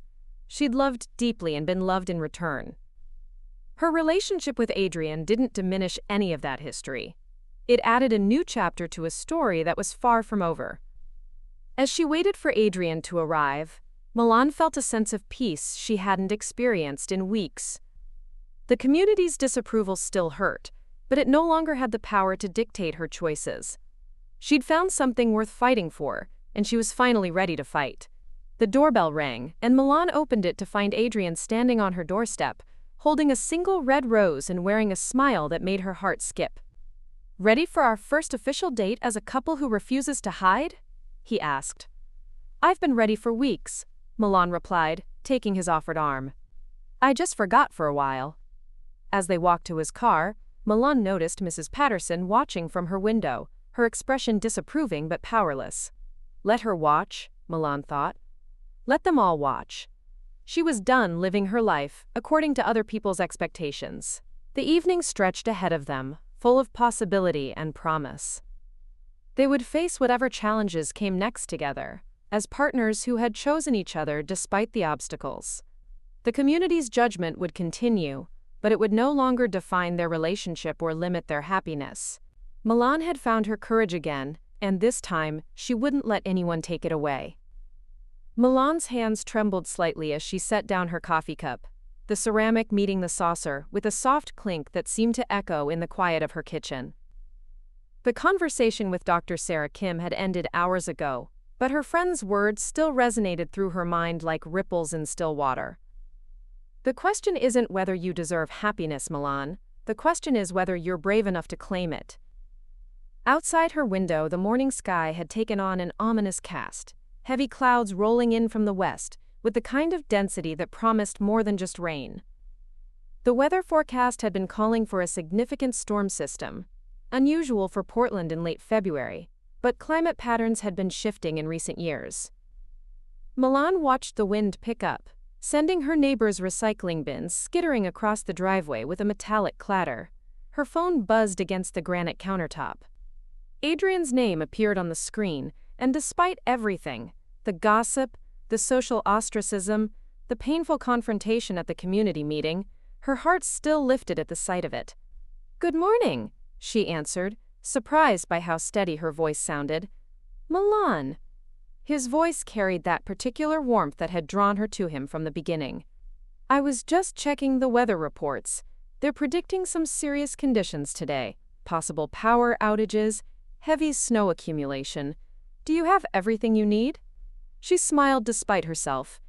Even in the midst of their relationship crisis, when he'd given her space to think and decide, he was still looking out for her. "I'm fine, Adrian. I've survived Portland winters before." "I know you have." There was a pause, and she could hear him moving around, the familiar sounds of his small apartment in the background. "But this one's supposed to be different. The National Weather Service is calling it a historic storm system. I want to know you're safe." The concern in his voice made her chest tighten. This was what Helen Rodriguez and her supporters couldn't see. The genuine care, the authentic connection that had nothing to do with age or social expectations, and everything to do with two people who had found something rare in each other. "I appreciate that," she said softly, "more than you know." "Milan." "We'll talk after the storm," she interrupted gently. "Once things settle down." "I've made my decision, Adrian. But let's get through today first." After they hung up, Milan found herself moving through her house with purpose, checking supplies, charging devices, filling containers with water. The routine tasks felt grounding, a way to channel the nervous energy that had been building since her conversation with Sarah. She'd made her choice, to fight for this relationship, to stop living for the approval of others. But saying it and living it were different things entirely. By noon, the first flakes were falling, fat and heavy, the kind that stuck immediately to whatever they touched. Milan stood at her living room window, watching the street transform from familiar asphalt to pristine white. The storm was moving fast, faster than the forecasters had predicted. Already, the wind was howling around the eaves of her house, rattling the windows with increasing intensity. The power flickered once, twice, then held. Milan checked her phone. Still had service, though the signal was weaker than usual. She'd charged her laptop, her tablet, her emergency radio. Living alone had taught her to be prepared for these kinds of situations, though she'd never experienced anything quite like what was developing outside her windows. The snow was coming down so heavily now that she could barely see across the street. The familiar outline of the Thompson house was just a vague shadow through the white curtain. Marcus Thompson, 73 years old, a widower like herself, though he'd never remarried after losing his wife to cancer 8 years ago. He'd been one of the more vocal critics of her relationship with Adrian, though his disapproval had seemed to come from a place of protective concern rather than Helen's malicious judgment. She thought about calling to check on him, then hesitated. Would he even answer? Would he want to hear from her, given how the community had fractured over her choices? The decision was made for her when her phone rang. Not Adrian this time, but David. "Aunt Milan?" His voice was tight with worry. "Are you okay? The news is saying this storm is going to be really bad." "I'm fine, David." She kept her tone neutral, though she felt a stab of longing. They hadn't spoken since their fight about Adrian, and she missed her nephew desperately. "The house is solid. I have supplies. I tried to drive over, but the roads are already impassable. The plows can't keep up." He paused, and she heard him talking to someone in the background. Probably his wife, Karen. "We're worried about you being alone over there." "I'm not fragile, David. I know you're not." His voice softened. "I know I've been. I've been an ass about this whole thing. With Adrian. We don't need to do this now," Milan interrupted, though part of her wanted to bridge the gap between them. "Yes, we do. I've been thinking about what you said, about having the right to make your own choices. And I've been thinking about Uncle Tom, about how much he loved you, how happy you two were together. He would have wanted you to be happy again." Milan's throat tightened. "David, I'm not saying I understand it all. The age thing, it's hard for me to wrap my head around. But I've seen you these past few months, and you've been different, happier, and maybe that's what matters." Before Milan could respond, the line went dead. She looked at her phone. No signal at all now. The storm had taken out the cell towers, or at least interrupted service enough to make communication impossible.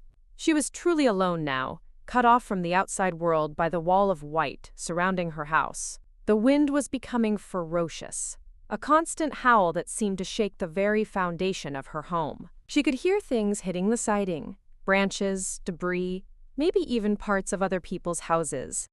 The power flickered again, held for a moment, then went out completely. Milan lit the emergency candles she'd placed around the house, their warm glow pushing back the sudden darkness. She wrapped herself in a blanket and settled into her favorite chair with a book, trying to create some sense of normalcy in the chaos. But concentration was impossible. Every gust of wind made her jump. Every strange sound had her wondering if her roof was about to give way. It was during one of these moments of hypervigilance that she heard it, a sound that didn't belong to the storm. A shout, muffled by the wind but unmistakably human. She went to the window, wiping away the condensation that had formed on the glass, and peered out into the white void. There, a figure stumbling through the snow, moving in an erratic pattern that immediately set off alarm bells in her mind. The person was wearing a heavy coat, but even through the storm she could see something was wrong with their movement. They were listing to one side, stopping frequently, clearly in distress. Milan grabbed her own coat and boots, not even thinking about the decision. Someone was in trouble, and regardless of whatever social drama was playing out in her community, she couldn't ignore that. She fought against the wind to get her front door open, then called out into the storm. "Hello, are you all right?" The figure turned toward her voice, and even through the driving snow she recognized the familiar frame of Marcus Thompson. He was about 50 yards away, trying to make his way back to his house, but something was clearly wrong.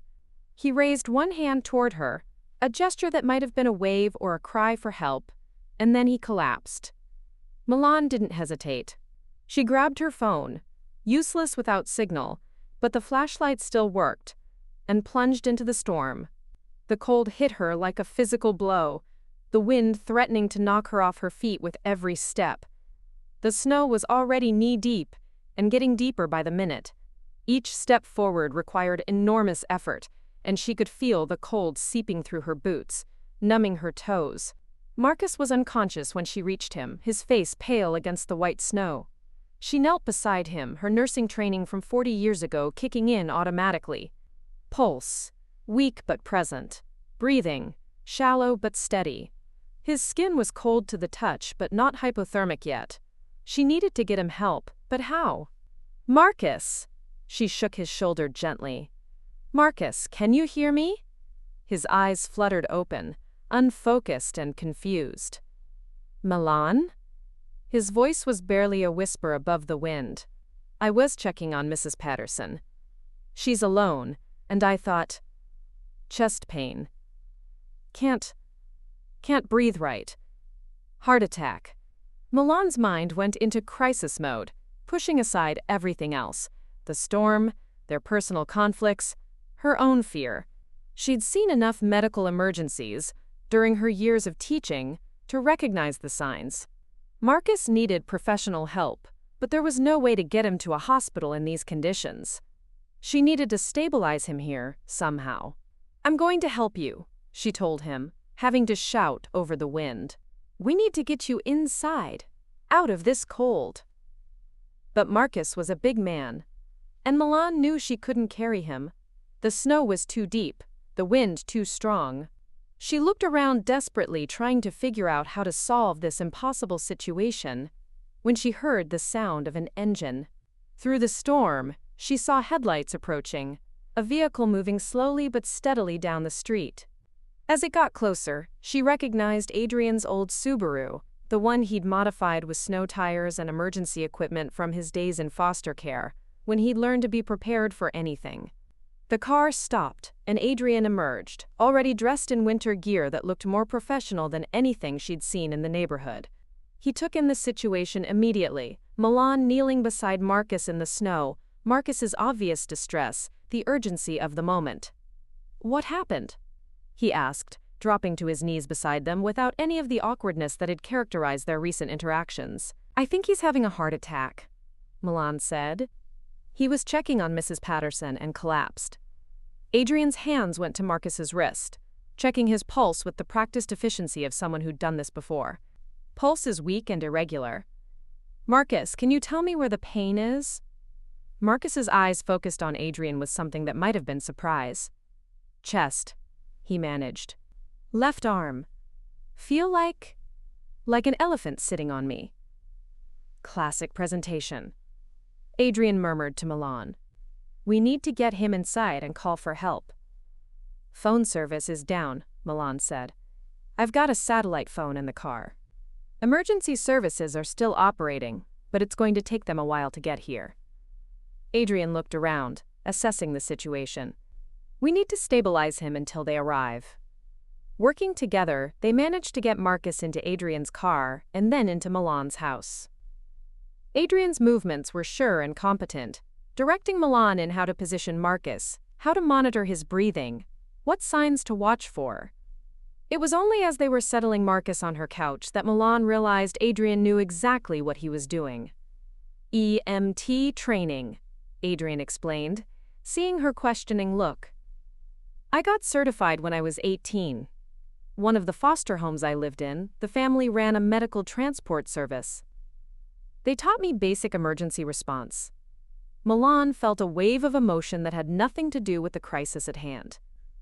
Another piece of Adrian's past, another skill he'd developed to survive, another way he'd learned to take care of others because no one had been there to take care of him.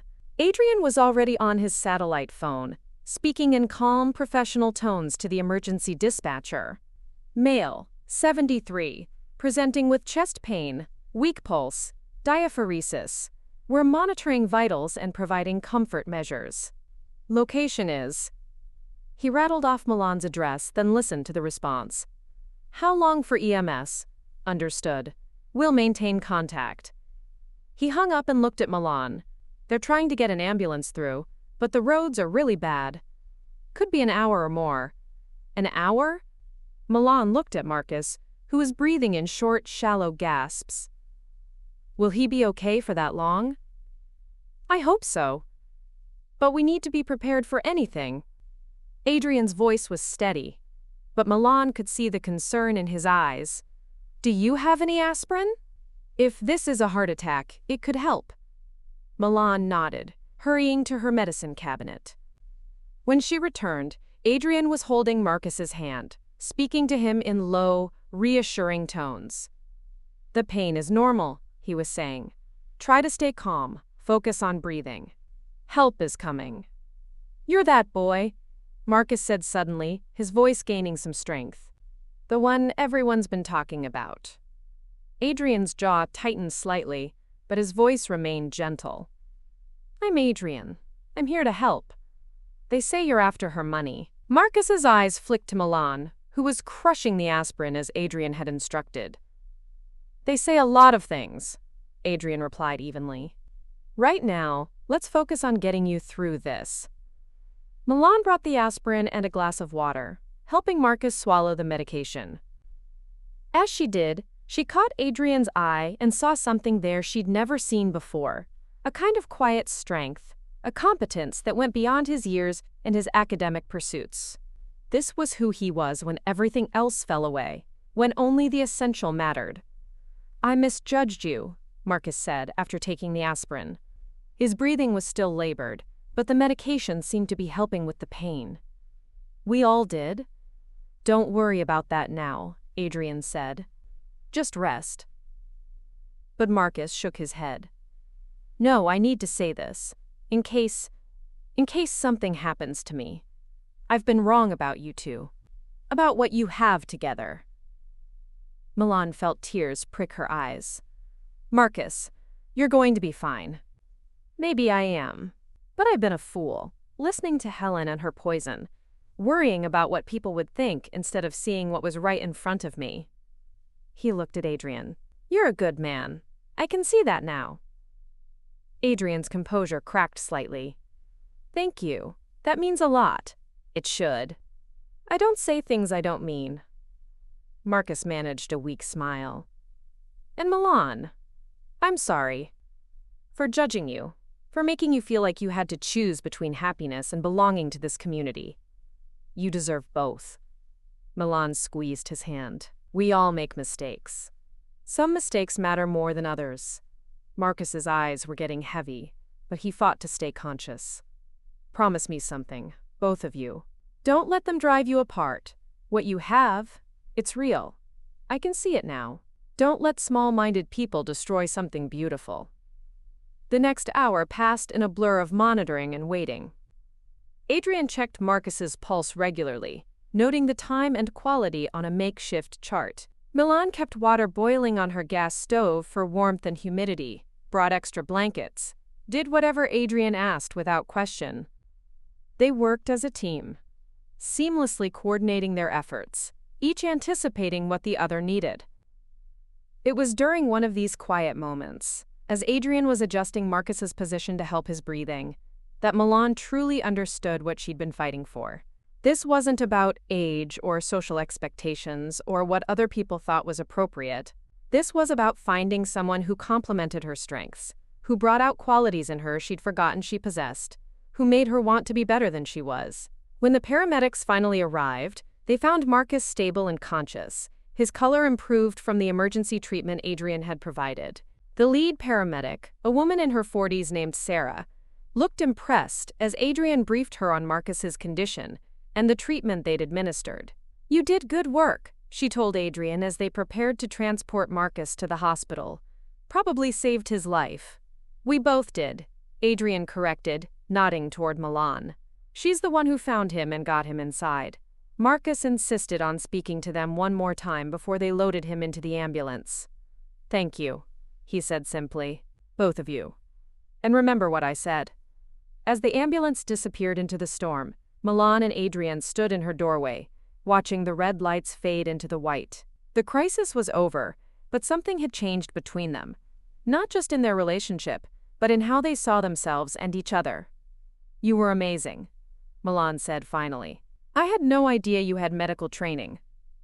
Adrian shrugged, but she could see he was pleased by her recognition. "It's just basic stuff. Anyone could have done it." "No," Milan said firmly. "Not anyone. You stayed calm, you knew what to do, you probably saved his life. And you did it without any thought for yourself, for what people might think about you being here."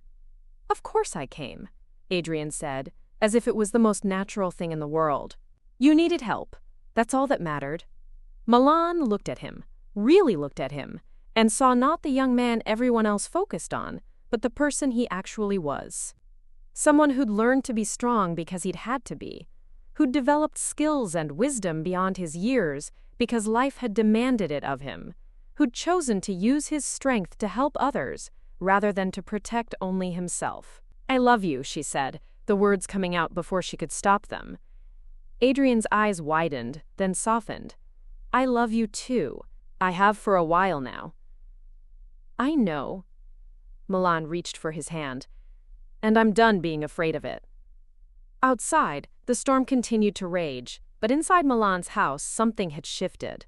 The crisis had stripped away all the external pressures, all the social expectations and judgments, leaving only what was essential. And what was essential was this: two people who had found each other across all the barriers that should have kept them apart, who chose each other again and again, who made each other better than they were alone.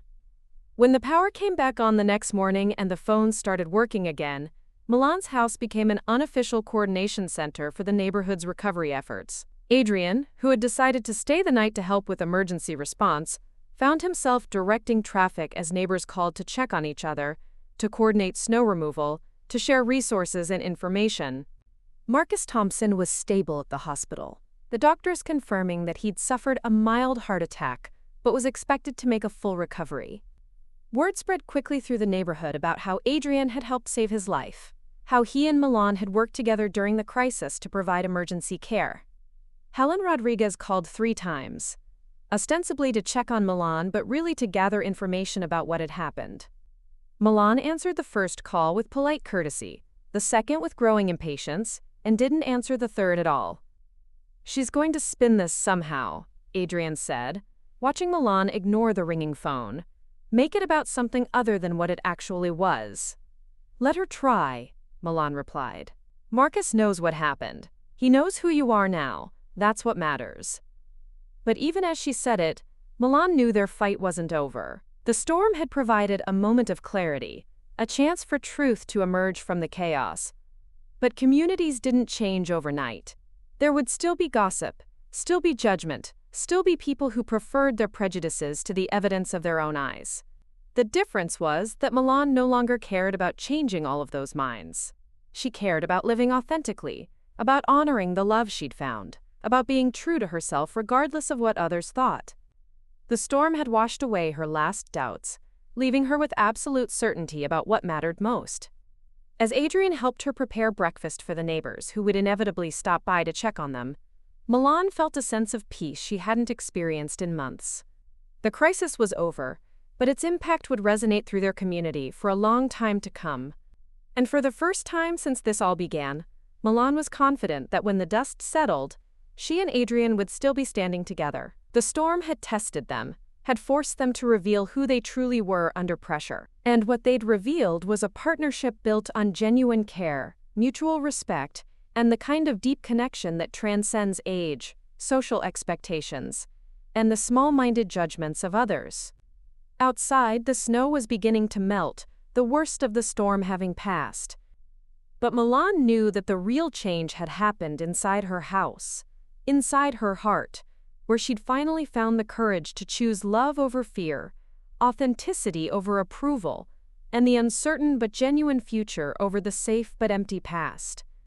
Marcus Thompson's hand still trembled slightly as he reached for his morning coffee, the memory of his heart attack 3 weeks ago, serving as a daily reminder of mortality's proximity. The storm had passed, leaving Portland's suburban streets clear and bright, but the aftermath had brought changes Marcus hadn't anticipated. Changes that had everything to do with Milan Pickett and the young man who'd quite literally saved his life. "You sure you're up for this?" his daughter, Rebecca, asked, adjusting his scarf with the protective fussiness that had become routine since his hospitalization. The doctor said to take it easy. "I'm fine, Becca. Just going to Frank's for coffee with the usual crowd." Marcus studied his reflection in the hallway mirror, noting how the cardiac episode had aged him. Gray stubble, deeper lines around his eyes, but something else too. A clarity that hadn't been there before. "Besides, I've got some things to set straight." The walk to Frank's Corner Cafe took longer than usual, but Marcus didn't mind. The crisp February air felt good in his lungs, and he needed the time to organize his thoughts. What he planned to say would challenge decades of neighborhood dynamics, but nearly dying had a way of reshaping priorities. Frank's was already buzzing with the morning crowd when Marcus arrived. The familiar faces turned toward him with a mixture of relief and concern. Tom Bradley from 3 houses down, Janet Morrison, who ran the community newsletter, and Bill Patterson, retired like Marcus, and equally opinionated about most things. "Marcus!" Tom stood immediately, pulling out a chair. "Good to see you up and about. How are you feeling?" "Better every day." Marcus settled into his usual spot, accepting the coffee Frank brought over without being asked. "Actually, that's what I wanted to talk to you all about. What happened during the storm?" The table grew quiet. Everyone knew the story by now. How Marcus had been checking on elderly Mrs. Chen when the chest pain hit. How Adrian Reeves had somehow appeared and kept him alive until the paramedics arrived. But Marcus suspected they'd heard Helen Rodriguez's version, filtered through her particular lens of suspicion and social propriety. "I need to tell you something," Marcus began, his voice steady despite the effort it took. "That young man, Adrian, he didn't just help me, he saved my life. And not just with the CPR and all that medical stuff." He paused, looking each of his neighbors in the eye. "He stayed with me the whole time, kept me talking, kept me calm, told me about his thesis, about growing up in foster care, about what Milan means to him." Janet shifted uncomfortably. "Marcus, we're all grateful he was there, but that doesn't change." "Change what?" Marcus's voice carried an edge that made everyone lean back slightly. "Change the fact that he's 25 and she's 67? Change the fact that people are calling him a gold digger?" His laugh was bitter. "Janet, the kid works 3 jobs to pay for graduate school. He drives a 15-year-old Honda with a broken air conditioner. What exactly is he supposed to be digging for?" Tom cleared his throat. "Helen says. Helen Rodriguez is a bitter woman who's been stirring up trouble since her divorce." Marcus's bluntness surprised even himself. "And I was fool enough to listen to her instead of using my own eyes." He took a sip of coffee, gathering his thoughts. "You know what I saw that night? I saw a young man who dropped everything to help a stranger, who knew exactly what to do, and did it without hesitation, who held my hand when I was scared and told me I was going to be okay." The silence stretched uncomfortably. Finally, Bill spoke up. "But Marcus, you have to admit the whole thing is unusual." "Unusual how? Because they're different ages?" Marcus shook his head. "My Mary was 8 years older than me. Nobody batted an eye at that." He gestured around the cafe. "How many of you married someone your parents initially disapproved of? How many relationships seemed wrong to outsiders but felt right to the people in them?" Janet's face flushed. Her own marriage to a man of different faith had caused family rifts that took years to heal. "That's not the same thing." "Isn't it?" Marcus leaned forward. "I've watched them together since then." Milan brings him soup when he's studying late. He helps her with her computer, listens to her stories about the university. They laugh together, argue about books, share inside jokes. His voice softened. When's the last time any of us saw Milan that happy? That alive? The question hung in the air. Everyone remembered Milan from before. The quiet widow who kept to herself, polite but distant, going through the motions of community involvement without real engagement. The transformation had been gradual but undeniable. She's been different, Tom admitted reluctantly. More present, I guess. More herself, Marcus corrected. The way she used to be when Richard was alive. Maybe even more so. He pulled out his phone, scrolling to a photo Rebecca had taken at the hospital. Look at this. The image showed Milan and Adrian in the hospital waiting room during Marcus's recovery. Milan was reading something on her tablet, while Adrian dozed against her shoulder, his hand resting on her arm. The intimacy was quiet, comfortable, the kind that spoke of deep familiarity rather than new attraction. That's not what gold digging looks like, Marcus said quietly. That's what caring looks like. Frank, who'd been listening from behind the counter, spoke up. My nephew's about Adrian's age. Smart kid, good job, lives in his own apartment. You know what he does in his spare time? Video games and dating apps. This Adrian kid spends his free time discussing art with a 67-year-old woman and helping old folks during emergencies. If that's not character, I don't know what is. The conversation was interrupted by the cafe door opening with its familiar chime. Mrs. Eleanor Hastings entered, her sharp eyes taking in the scene immediately. At 82, Eleanor commanded respect through sheer force of personality and a lifetime of teaching high school students who were now community leaders. Marcus, she said, approaching their table with purpose, I'm glad to see you're feeling better. I've been meaning to speak with you. Mrs. Hastings.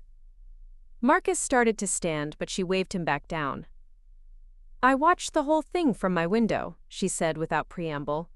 The night of your heart attack, that young man ran through 2 feet of snow to reach you. Did you know he fell twice? Scraped his hands bloody on the ice? She adjusted her glasses. He never mentioned that to anyone, did he? Too busy making sure you were comfortable. The table fell silent. Eleanor's observations carried weight. She'd been the high school principal for 30 years, had seen every kind of teenager, every kind of family crisis. Her judgment was rarely questioned. I've also been watching Milan and Adrian together, she continued. At the grocery store, the library, walking through the neighborhood. Do you know what I see? I see a young man who opens doors, carries heavy bags, and listens, really listens, when she talks. I see a woman who's rediscovered joy in simple things, because someone appreciates her mind, her experience, her company. Janet looked uncomfortable. But Mrs. Hastings, people are talking. The age difference is irrelevant. Eleanor's voice could still silence a rowdy classroom. I've seen 17-year-old boys with more maturity than some 40-year-old men. Age is just a number when 2 people connect on a deeper level. She paused, her expression softening slightly. My Harold was 15 years older than me. We were married 47 years before he passed. The best years of my life. Marcus nodded slowly. I've been thinking about that.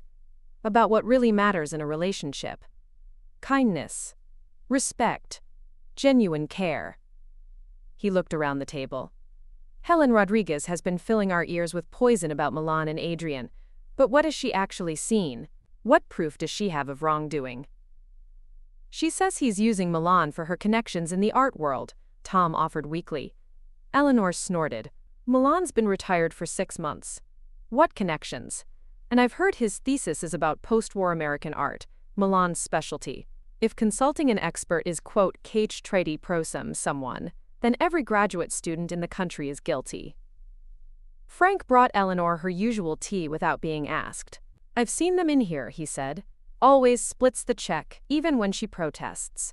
Always asks what she wants to order first, remembers how she likes her coffee. Small things, but they add up. Small things matter, Eleanor agreed. Harold used to warm my side of the bed in winter. 30 years later, I still miss that gesture more than the grand romantic ones. Marcus felt something shift in the group dynamic. The defensive posturing was giving way to genuine consideration. I think we owe Milan an apology, he said quietly. And Adrian, too. We let gossip and assumption cloud our judgment. Helen's not going to like this, Janet warned. Helen Rodriguez doesn't get to decide how this community treats its members, Eleanor said firmly. She's been spreading malicious rumors based on nothing but her own bitterness.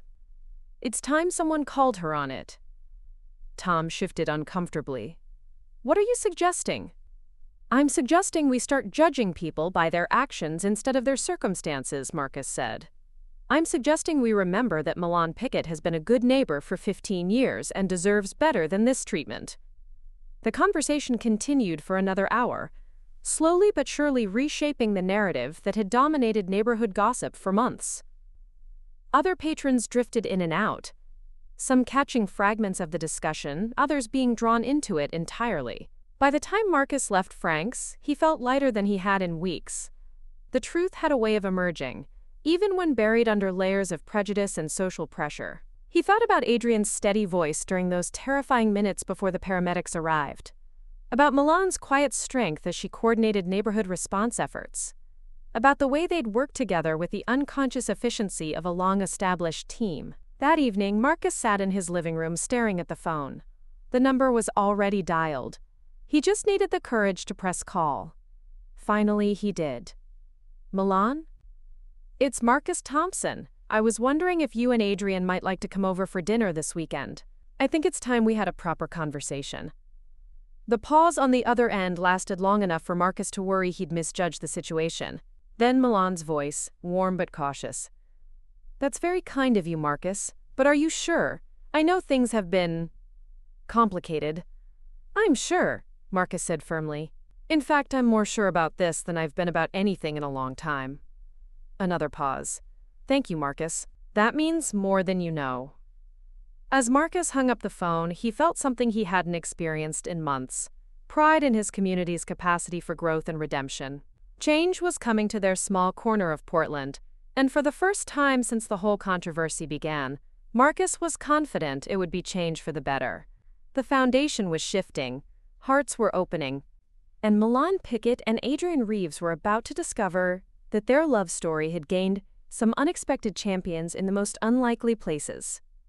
The dinner at Marcus Thompson's house had been a quiet triumph, a small but significant step toward healing the fractures that had divided their neighborhood for months. Milan had felt something she hadn't experienced since the gossip began: acceptance, genuine warmth from someone who had taken the time to see beyond surface assumptions. Adrian had been characteristically gracious, sharing stories about his thesis work and listening intently to Marcus's tales from his engineering days. It felt like the beginning of something new.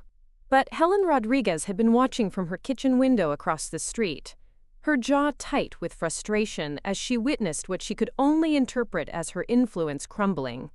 The sight of Milan and Adrian leaving Marcus's house with genuine smiles, the easy way Adrian had helped Milan down the front steps, the brief kiss they'd shared beside Milan's car, it all felt like a personal affront to everything Helen had worked to accomplish. That night, Helen made a decision that would prove to be her final, desperate gambit. The rumor began, as these things often do, with a carefully planted seed. Helen had always been strategic in her social manipulations, understanding that the most effective lies contained just enough truth to seem plausible. She started with Sarah Chen, the neighborhood's most prolific gossip, during their Tuesday morning walk. I probably shouldn't say anything, Helen began, her voice carrying just the right note of reluctant concern. But I was talking to my cousin who works at the bank, and she mentioned something troubling about Milan's finances. Sarah's pace slowed immediately. What kind of something? Large withdrawals. Regular ones. And apparently Milan's been asking about setting up a joint account. Helen paused, letting the implications settle. I mean, I hope I'm wrong, but with everything that's been happening, the seed was planted. By Thursday, it had grown into a full-blown narrative. Adrian wasn't just dating Milan for emotional support or intellectual stimulation. He was systematically draining her finances. The story gained details with each retelling. Someone had seen Adrian driving a newer car, untrue. Someone else had heard he'd moved into a nicer apartment, also false. Helen's friend at the bank had supposedly confirmed suspicious activity in Milan's accounts, a complete fabrication. Milan first heard about the rumors on Friday morning when Dr. Sarah Kim called, her voice tight with anger. "Milan, I need to ask you something, and I need you to be completely honest with me," Sarah said without preamble. "Are you giving Adrian money?" "What?" Milan nearly dropped her coffee mug. "Sarah, what are you talking about?" "Helen Rodriguez is telling anyone who'll listen that Adrian is financially exploiting you. That you've been making large withdrawals, setting up joint accounts, that he's essentially treating you like a personal ATM." The silence stretched between them as Milan processed this latest attack. She felt a familiar tightness in her chest, the same sensation she'd experienced during the worst of the initial gossip campaign. But this time, underneath the hurt, there was something else, a white-hot anger that surprised her with its intensity. "Sarah, I need you to listen to me very carefully," Milan said, her voice steady despite the rage building inside her. "I have never given Adrian money, not a penny. In fact, he's insisted on paying for every single meal we've shared, even when I've argued with him about it. He drives a 15-year-old Honda that he bought with money he saved working construction during undergrad. He lives in a studio apartment near campus that costs $600 a month, and he splits grocery bills with his roommate." "I believe you," Sarah said immediately. "But Milan, this rumor is spreading fast. People are starting to ask questions about your judgment again, about whether you're being taken advantage of." Milan closed her eyes, leaning against her kitchen counter. "She's not going to stop, is she? Helen, no matter what we do, no matter how we prove ourselves, she's going to keep finding new ways to attack us." "I'm afraid so. She's invested too much of her credibility in this campaign to back down now." Sarah's voice was gentle but firm. "Milan, I think it's time to take a stand. A public one. You can't keep defending yourself in private conversations and hoping the truth will eventually win out." That evening, Milan sat in her living room with Adrian, watching him grade undergraduate papers with his usual meticulous attention. The lamplight caught the silver in his dark hair, a detail she'd noticed more frequently lately, along with the way he absently rubbed his temple when he was thinking hard. He looked older than his 25 years, she realized. The weight of their relationship, the constant scrutiny and judgment, had aged him in ways that made her heart ache. "Adrian," she said softly, waiting for him to look up from his work. "We need to talk." Something in her tone made him set down his pen immediately. "What is it?" Milan told him about the rumors, watching his face cycle through disbelief, hurt, and finally, a resigned sadness that was somehow worse than anger would have been. "I see," he said quietly when she finished. "So now I'm not just dating you for emotional validation or academic connections. Now I'm stealing your money too." "Adrian!" "No, it's brilliant, actually." His laugh was bitter. "Helen's covered all the bases. No matter what my actual motivations are, she's got a sinister explanation ready." He stood up, pacing to the window. "The worst part is, some people will believe it. They want to believe it, because it's easier than acknowledging that maybe, just maybe, two people can care about each other regardless of what society thinks is appropriate." Milan watched him struggle with the implications, saw the moment when the full weight of it hit him. "They're going to keep doing this, aren't they?" he said. "Finding new ways to attack us, new reasons why our relationship is wrong or harmful or suspicious." "Probably," Milan admitted, "unless we stop them." Adrian turned to face her. "What do you mean?" "I mean we stop defending ourselves in whispered conversations and private meetings. I mean we stop allowing Helen Rodriguez to control the narrative about our lives." Milan stood, moving to stand beside him at the window. "Sarah thinks we should make a public statement. At the next community meeting." "Milan, are you sure? That's a big step. Once we do something like that, there's no going back to privacy." "There's no privacy now," Milan said quietly. "The only question is whether we're going to let Helen define who we are, or whether we're going to define it ourselves." Adrian was quiet for a long moment, his hand finding hers. What would we say? The truth, all of it. About how we met, about what we mean to each other, about why we're together. Milan squeezed his hand, about why we're worth defending. The community meeting was held the following Wednesday in the elementary school cafeteria, the same venue where Milan had faced public humiliation months earlier. This time, though, she walked in with her head held high, Adrian beside her, and a small but significant group of supporters that included Marcus Thompson, Mrs. Eleanor Hastings, and Dr. Sarah Kim. The room was packed, word of the financial allegations having spread throughout the neighborhood. Helen Rodriguez sat in the front row, flanked by her most loyal supporters, her expression a mask of righteous concern. David Pickett sat several rows back, his face troubled but determined. Milan was surprised to see Isabella Martinez, Adrian's friend from graduate school, near the back of the room, her dark eyes blazing with protective fury. The meeting began with routine business, discussions about snow removal, updates on the community garden project, debates about parking regulations. But everyone was waiting for the main event, the tension in the room building with each mundane agenda item. Finally, Mrs. Eleanor Hastings stood up during the open comment period. "I'd like to address the elephant in the room," she said, her voice carrying easily through the space. For months, this community has been consumed by gossip and speculation about two of our neighbors. Tonight, they're here to speak for themselves. I believe we owe them the courtesy of listening. A murmur rippled through the crowd. Helen Rodriguez's face flushed red, but she remained seated. Milan rose slowly, Adrian beside her. She walked to the front of the room, her heart pounding but her voice steady when she began to speak. "My name is Milan Pickett. I've lived in this neighborhood for 15 years. I was married to Richard Pickett for 35 years before he passed away 5 years ago. I taught art history at Portland State University for 28 years, before retiring last year. And for the past 8 months, I've been in a relationship with Adrian Reeves." The room was completely silent now, every eye focused on her. "I want to address the rumors that have been circulating about us, particularly the recent allegations about my finances." Milan's voice grew stronger. "I have never given Adrian money.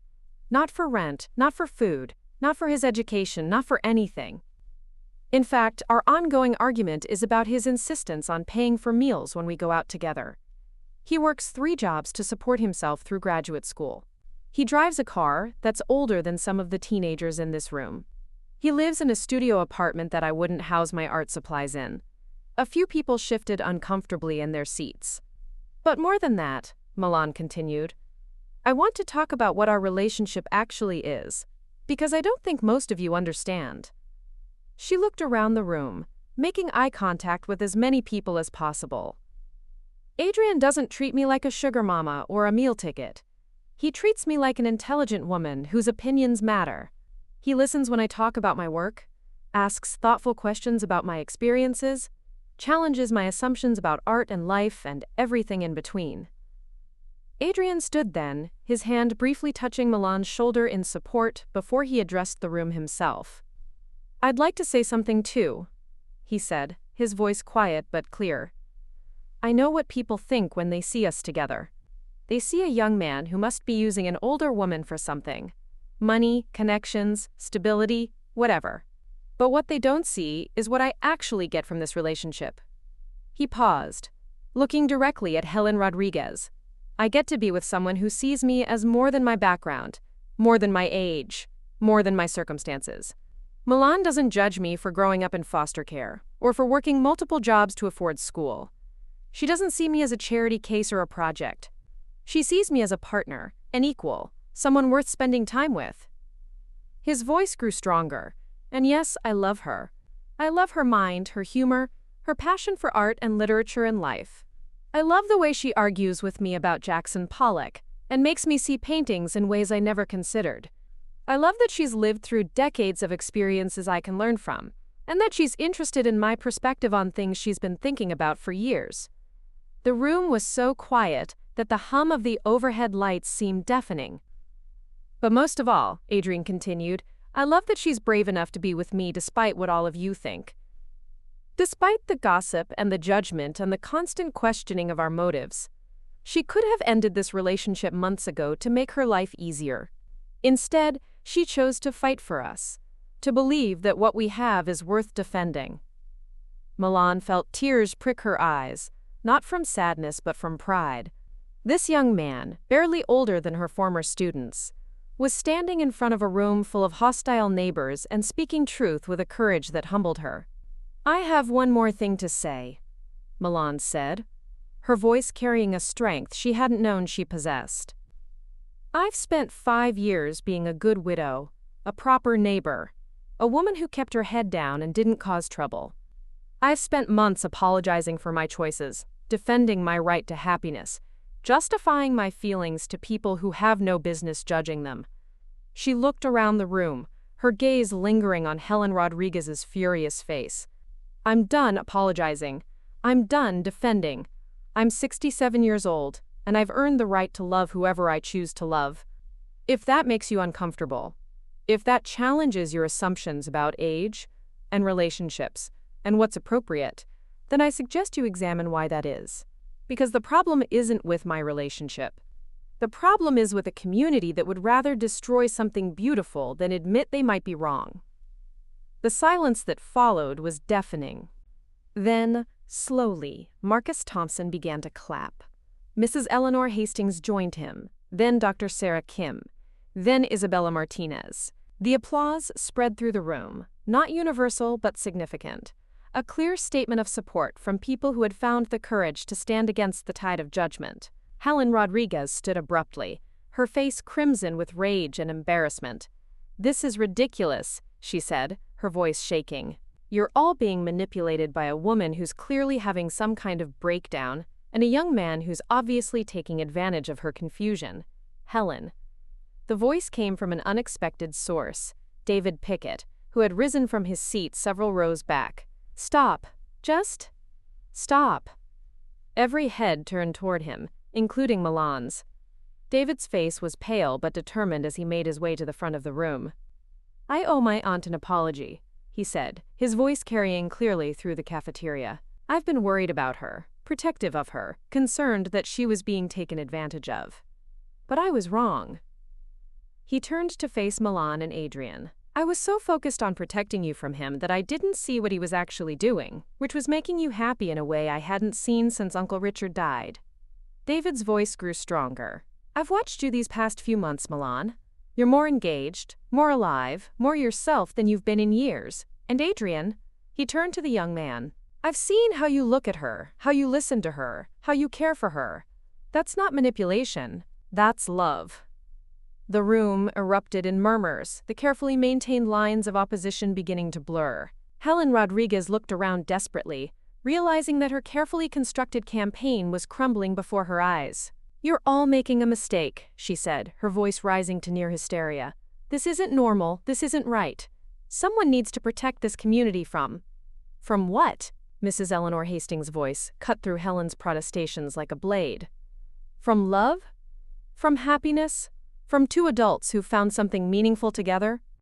She stood, her 82 years somehow making her more imposing rather than less.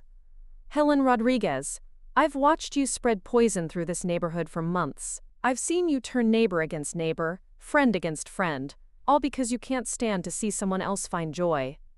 Eleanor's eyes were blazing now, her teacher's authority fully engaged. "I've been a member of this community for 40 years. I've seen every kind of relationship, every kind of family, every kind of love. And I can tell you with absolute certainty that what Milan and Adrian have is rare and precious. The fact that you would try to destroy it says everything about your character and nothing about theirs." The room fell silent again, but it was a different kind of silence now. Not the tense anticipation of conflict, but the quiet that follows the settling of a long-standing dispute. Helen Rodriguez looked around the room, seeing for the first time how isolated her position had become, how few people still stood with her in her campaign of destruction. Without another word, she gathered her purse and walked out of the cafeteria, her footsteps echoing in the sudden stillness. A few of her most loyal supporters followed, but most remained seated, their expressions thoughtful and somewhat ashamed. Milan felt Adrian's hand slip into hers as they stood at the front of the room, facing a community that had finally heard their truth. The battle wasn't completely won. There would always be those who disapproved, who whispered, who judged.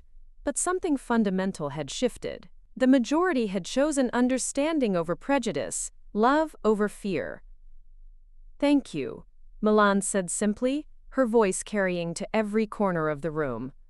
"All of you, for listening, for thinking, for having the courage to change your minds." As the meeting dissolved into smaller conversations, people approaching Milan and Adrian to offer support, apologies, or simply to introduce themselves properly for the first time, Milan realized that they had achieved something she hadn't dared hope for. They had transformed not just their own situation, but their entire community's understanding of what love could look like. The war was over, and somehow, impossibly, they had won. 6 months after the community meeting that had changed everything, Milan Pickett stood in the Portland Art Museum's main gallery, watching Adrian make final adjustments to the exhibition display. The afternoon light streamed through the tall windows, illuminating the carefully curated collection of his thesis work. Hidden Voices, Post-War American Art and the Educators Who Shaped a Generation. "The lighting on the Diebenkorn piece is perfect now," she called out, her voice carrying the easy authority of someone who had spent decades arranging academic exhibitions. "But I think we need to move the explanatory text slightly to the left." Adrian looked up from where he was adjusting a small spotlight, his face breaking into the smile that still made her heart skip after all these months. "Professor Pickett, are you micromanaging my exhibition?" "Former professor," Milan corrected, though she was smiling too. "And yes, absolutely. Some habits die hard." The teasing exchange was interrupted by the arrival of Dr. Sarah Kim, who swept into the gallery carrying a bottle of champagne and wearing the expression of someone bearing excellent news. "Adrian," she announced without preamble, "I just got off the phone with the admissions committee at Yale. They want to offer you a full fellowship for the doctoral program." The small group that had gathered for the pre-opening setup, Milan, Adrian, Isabella Martinez, and Marcus Thompson, fell silent for a moment before erupting in congratulations. Adrian stood frozen, the spotlight still in his hands, his face cycling through disbelief, joy, and something that looked like panic. "Yale," he repeated softly. "They actually want me at Yale." "Of course they do," Milan said, moving to stand beside him. "Your thesis is groundbreaking. The work you've done on the connection between post-war artistic movements and university art education programs is exactly the kind of fresh perspective they're looking for." But even as she spoke the words of encouragement, Milan felt a familiar tightness in her chest. Yale was in Connecticut, 3,000 miles away. They had talked about this possibility. Of course, Adrian's academic future had always been part of their conversations, but the reality of it was different from the abstract discussion. "Milan," Adrian said quietly, his eyes searching her face, "we need to talk about what this means." Before she could respond, the gallery doors opened to admit the evening's first wave of visitors. The opening reception for Hidden Voices was about to begin, and Milan pushed her personal concerns aside to focus on supporting Adrian through what should be the proudest moment of his academic career. The next 2 hours passed in a blur of conversations, congratulations, and the peculiar social dynamics of academic gatherings. Milan moved through the crowd with practiced ease, introducing Adrian to museum donors, faculty members from Portland State, and art critics from the local papers. She watched him field questions about his research with growing confidence, saw him light up when discussing the lesser-known artists whose work he had uncovered. "Your influence is everywhere in this exhibition," said Dr. Margaret Chen, Milan's former department head, as they stood before a display case containing letters between abstract expressionist painters and their university patrons. "Adrian's insights into the pedagogical aspects of post-war art education clearly benefit from your expertise." Milan smiled, but the compliment felt bittersweet. "Adrian's work is entirely his own. I may have provided some historical context, but the connections he's made, the arguments he's developed, that's all him." Nevertheless, Dr. Chen continued, the acknowledgement section of his thesis reads like a love letter to mentorship. To Milan Pickett, who taught me that the most profound art emerges from the courage to see beyond conventional boundaries. Quite moving, actually. Across the gallery, Milan could see Adrian in animated conversation with a group of graduate students, his hands gesturing as he explained the significance of a particular painting. Isabella Martinez stood beside him, her expression proud and protective, occasionally adding her own observations to the discussion. Milan. The voice belonged to Marcus Thompson, who had approached with his usual quiet dignity. Wonderful exhibition. Adrian should be proud. He is? Milan replied, though she noticed Marcus's careful study of her expression. And he should be. This work will open doors for him that I could never have imagined when we first met. Marcus nodded slowly, including doors that lead away from Portland. The simple statement hung between them, acknowledging the reality that Milan had been trying not to think about all evening. Yes, she said quietly, including those. What will you do? Milan looked around the gallery, at the work that represented months of collaboration and intellectual partnership, at the young man who had brought such unexpected joy into her life, at the community members who had become genuine friends through their shared journey of growth and understanding. I don't know, she admitted. For the first time in years, I honestly don't know what comes next. The crowd began to thin as the evening grew later, and Milan found herself helping Adrian pack up the leftover exhibition materials. They worked in comfortable silence, the kind that had developed between them over months of shared domestic tasks. The Yale offer, Adrian said finally, not looking up from the box he was organizing. It's a good opportunity. It's an incredible opportunity, Milan corrected. The kind that comes once in a lifetime. But it's also 3,000 miles away from you. Milan set down the stack of programs she had been organizing and turned to face him fully. Adrian, you cannot make this decision based on our relationship. This is your career, your future. You have to do what's right for your academic goals. And what if what's right for my academic goals isn't what's right for my life? Adrian's voice was quiet but intense. What if I've learned that there are things more important than prestigious fellowships and Ivy League degrees? The question hung in the air between them, loaded with months of shared experiences, of battles fought and won, of a love that had surprised them both with its depth and authenticity. Then you'll figure out how to have both, Milan said simply. Because you're brilliant and determined and capable of creating the life you want, wherever that might be. Adrian was quiet for a long moment, his hands stilling on the box. When he looked up, his eyes were bright with unshed tears. Come with me? What? To Yale. To Connecticut. Come with me. The words came out in a rush, as if he was afraid to let himself think too carefully about what he was asking. I know it's crazy. I know it's a huge thing to ask. But Milan, I can't imagine doing this without you. Milan felt the world tilt slightly. The careful equilibrium she had maintained throughout the evening suddenly disrupted. Adrian, you can't be serious. I can't just pack up my life and follow you across the country. Why not? His voice was gaining strength, conviction. What's keeping you here? You're retired. You could audit classes, work on research projects, maybe even teach as a visiting lecturer. Yale has an excellent art history program. Because, Milan said, then stopped. Because why? Because it would be impractical? Because people would talk? Because it would be another thing for the community to judge? Because it's terrifying, she said finally, with the kind of honesty that had become the foundation of their relationship. Because I'm 67 years old, and I've never made a decision this impulsive in my life. Because I don't know if I have the courage to start over somewhere new. Adrian reached for her hands, his touch warm and steady. Milan, do you remember what you said to me at the community meeting? About earning the right to love whoever you choose to love? She nodded, not trusting her voice. You also earned the right to live wherever you choose to live. To take risks, to have adventures, to build a life that makes you happy.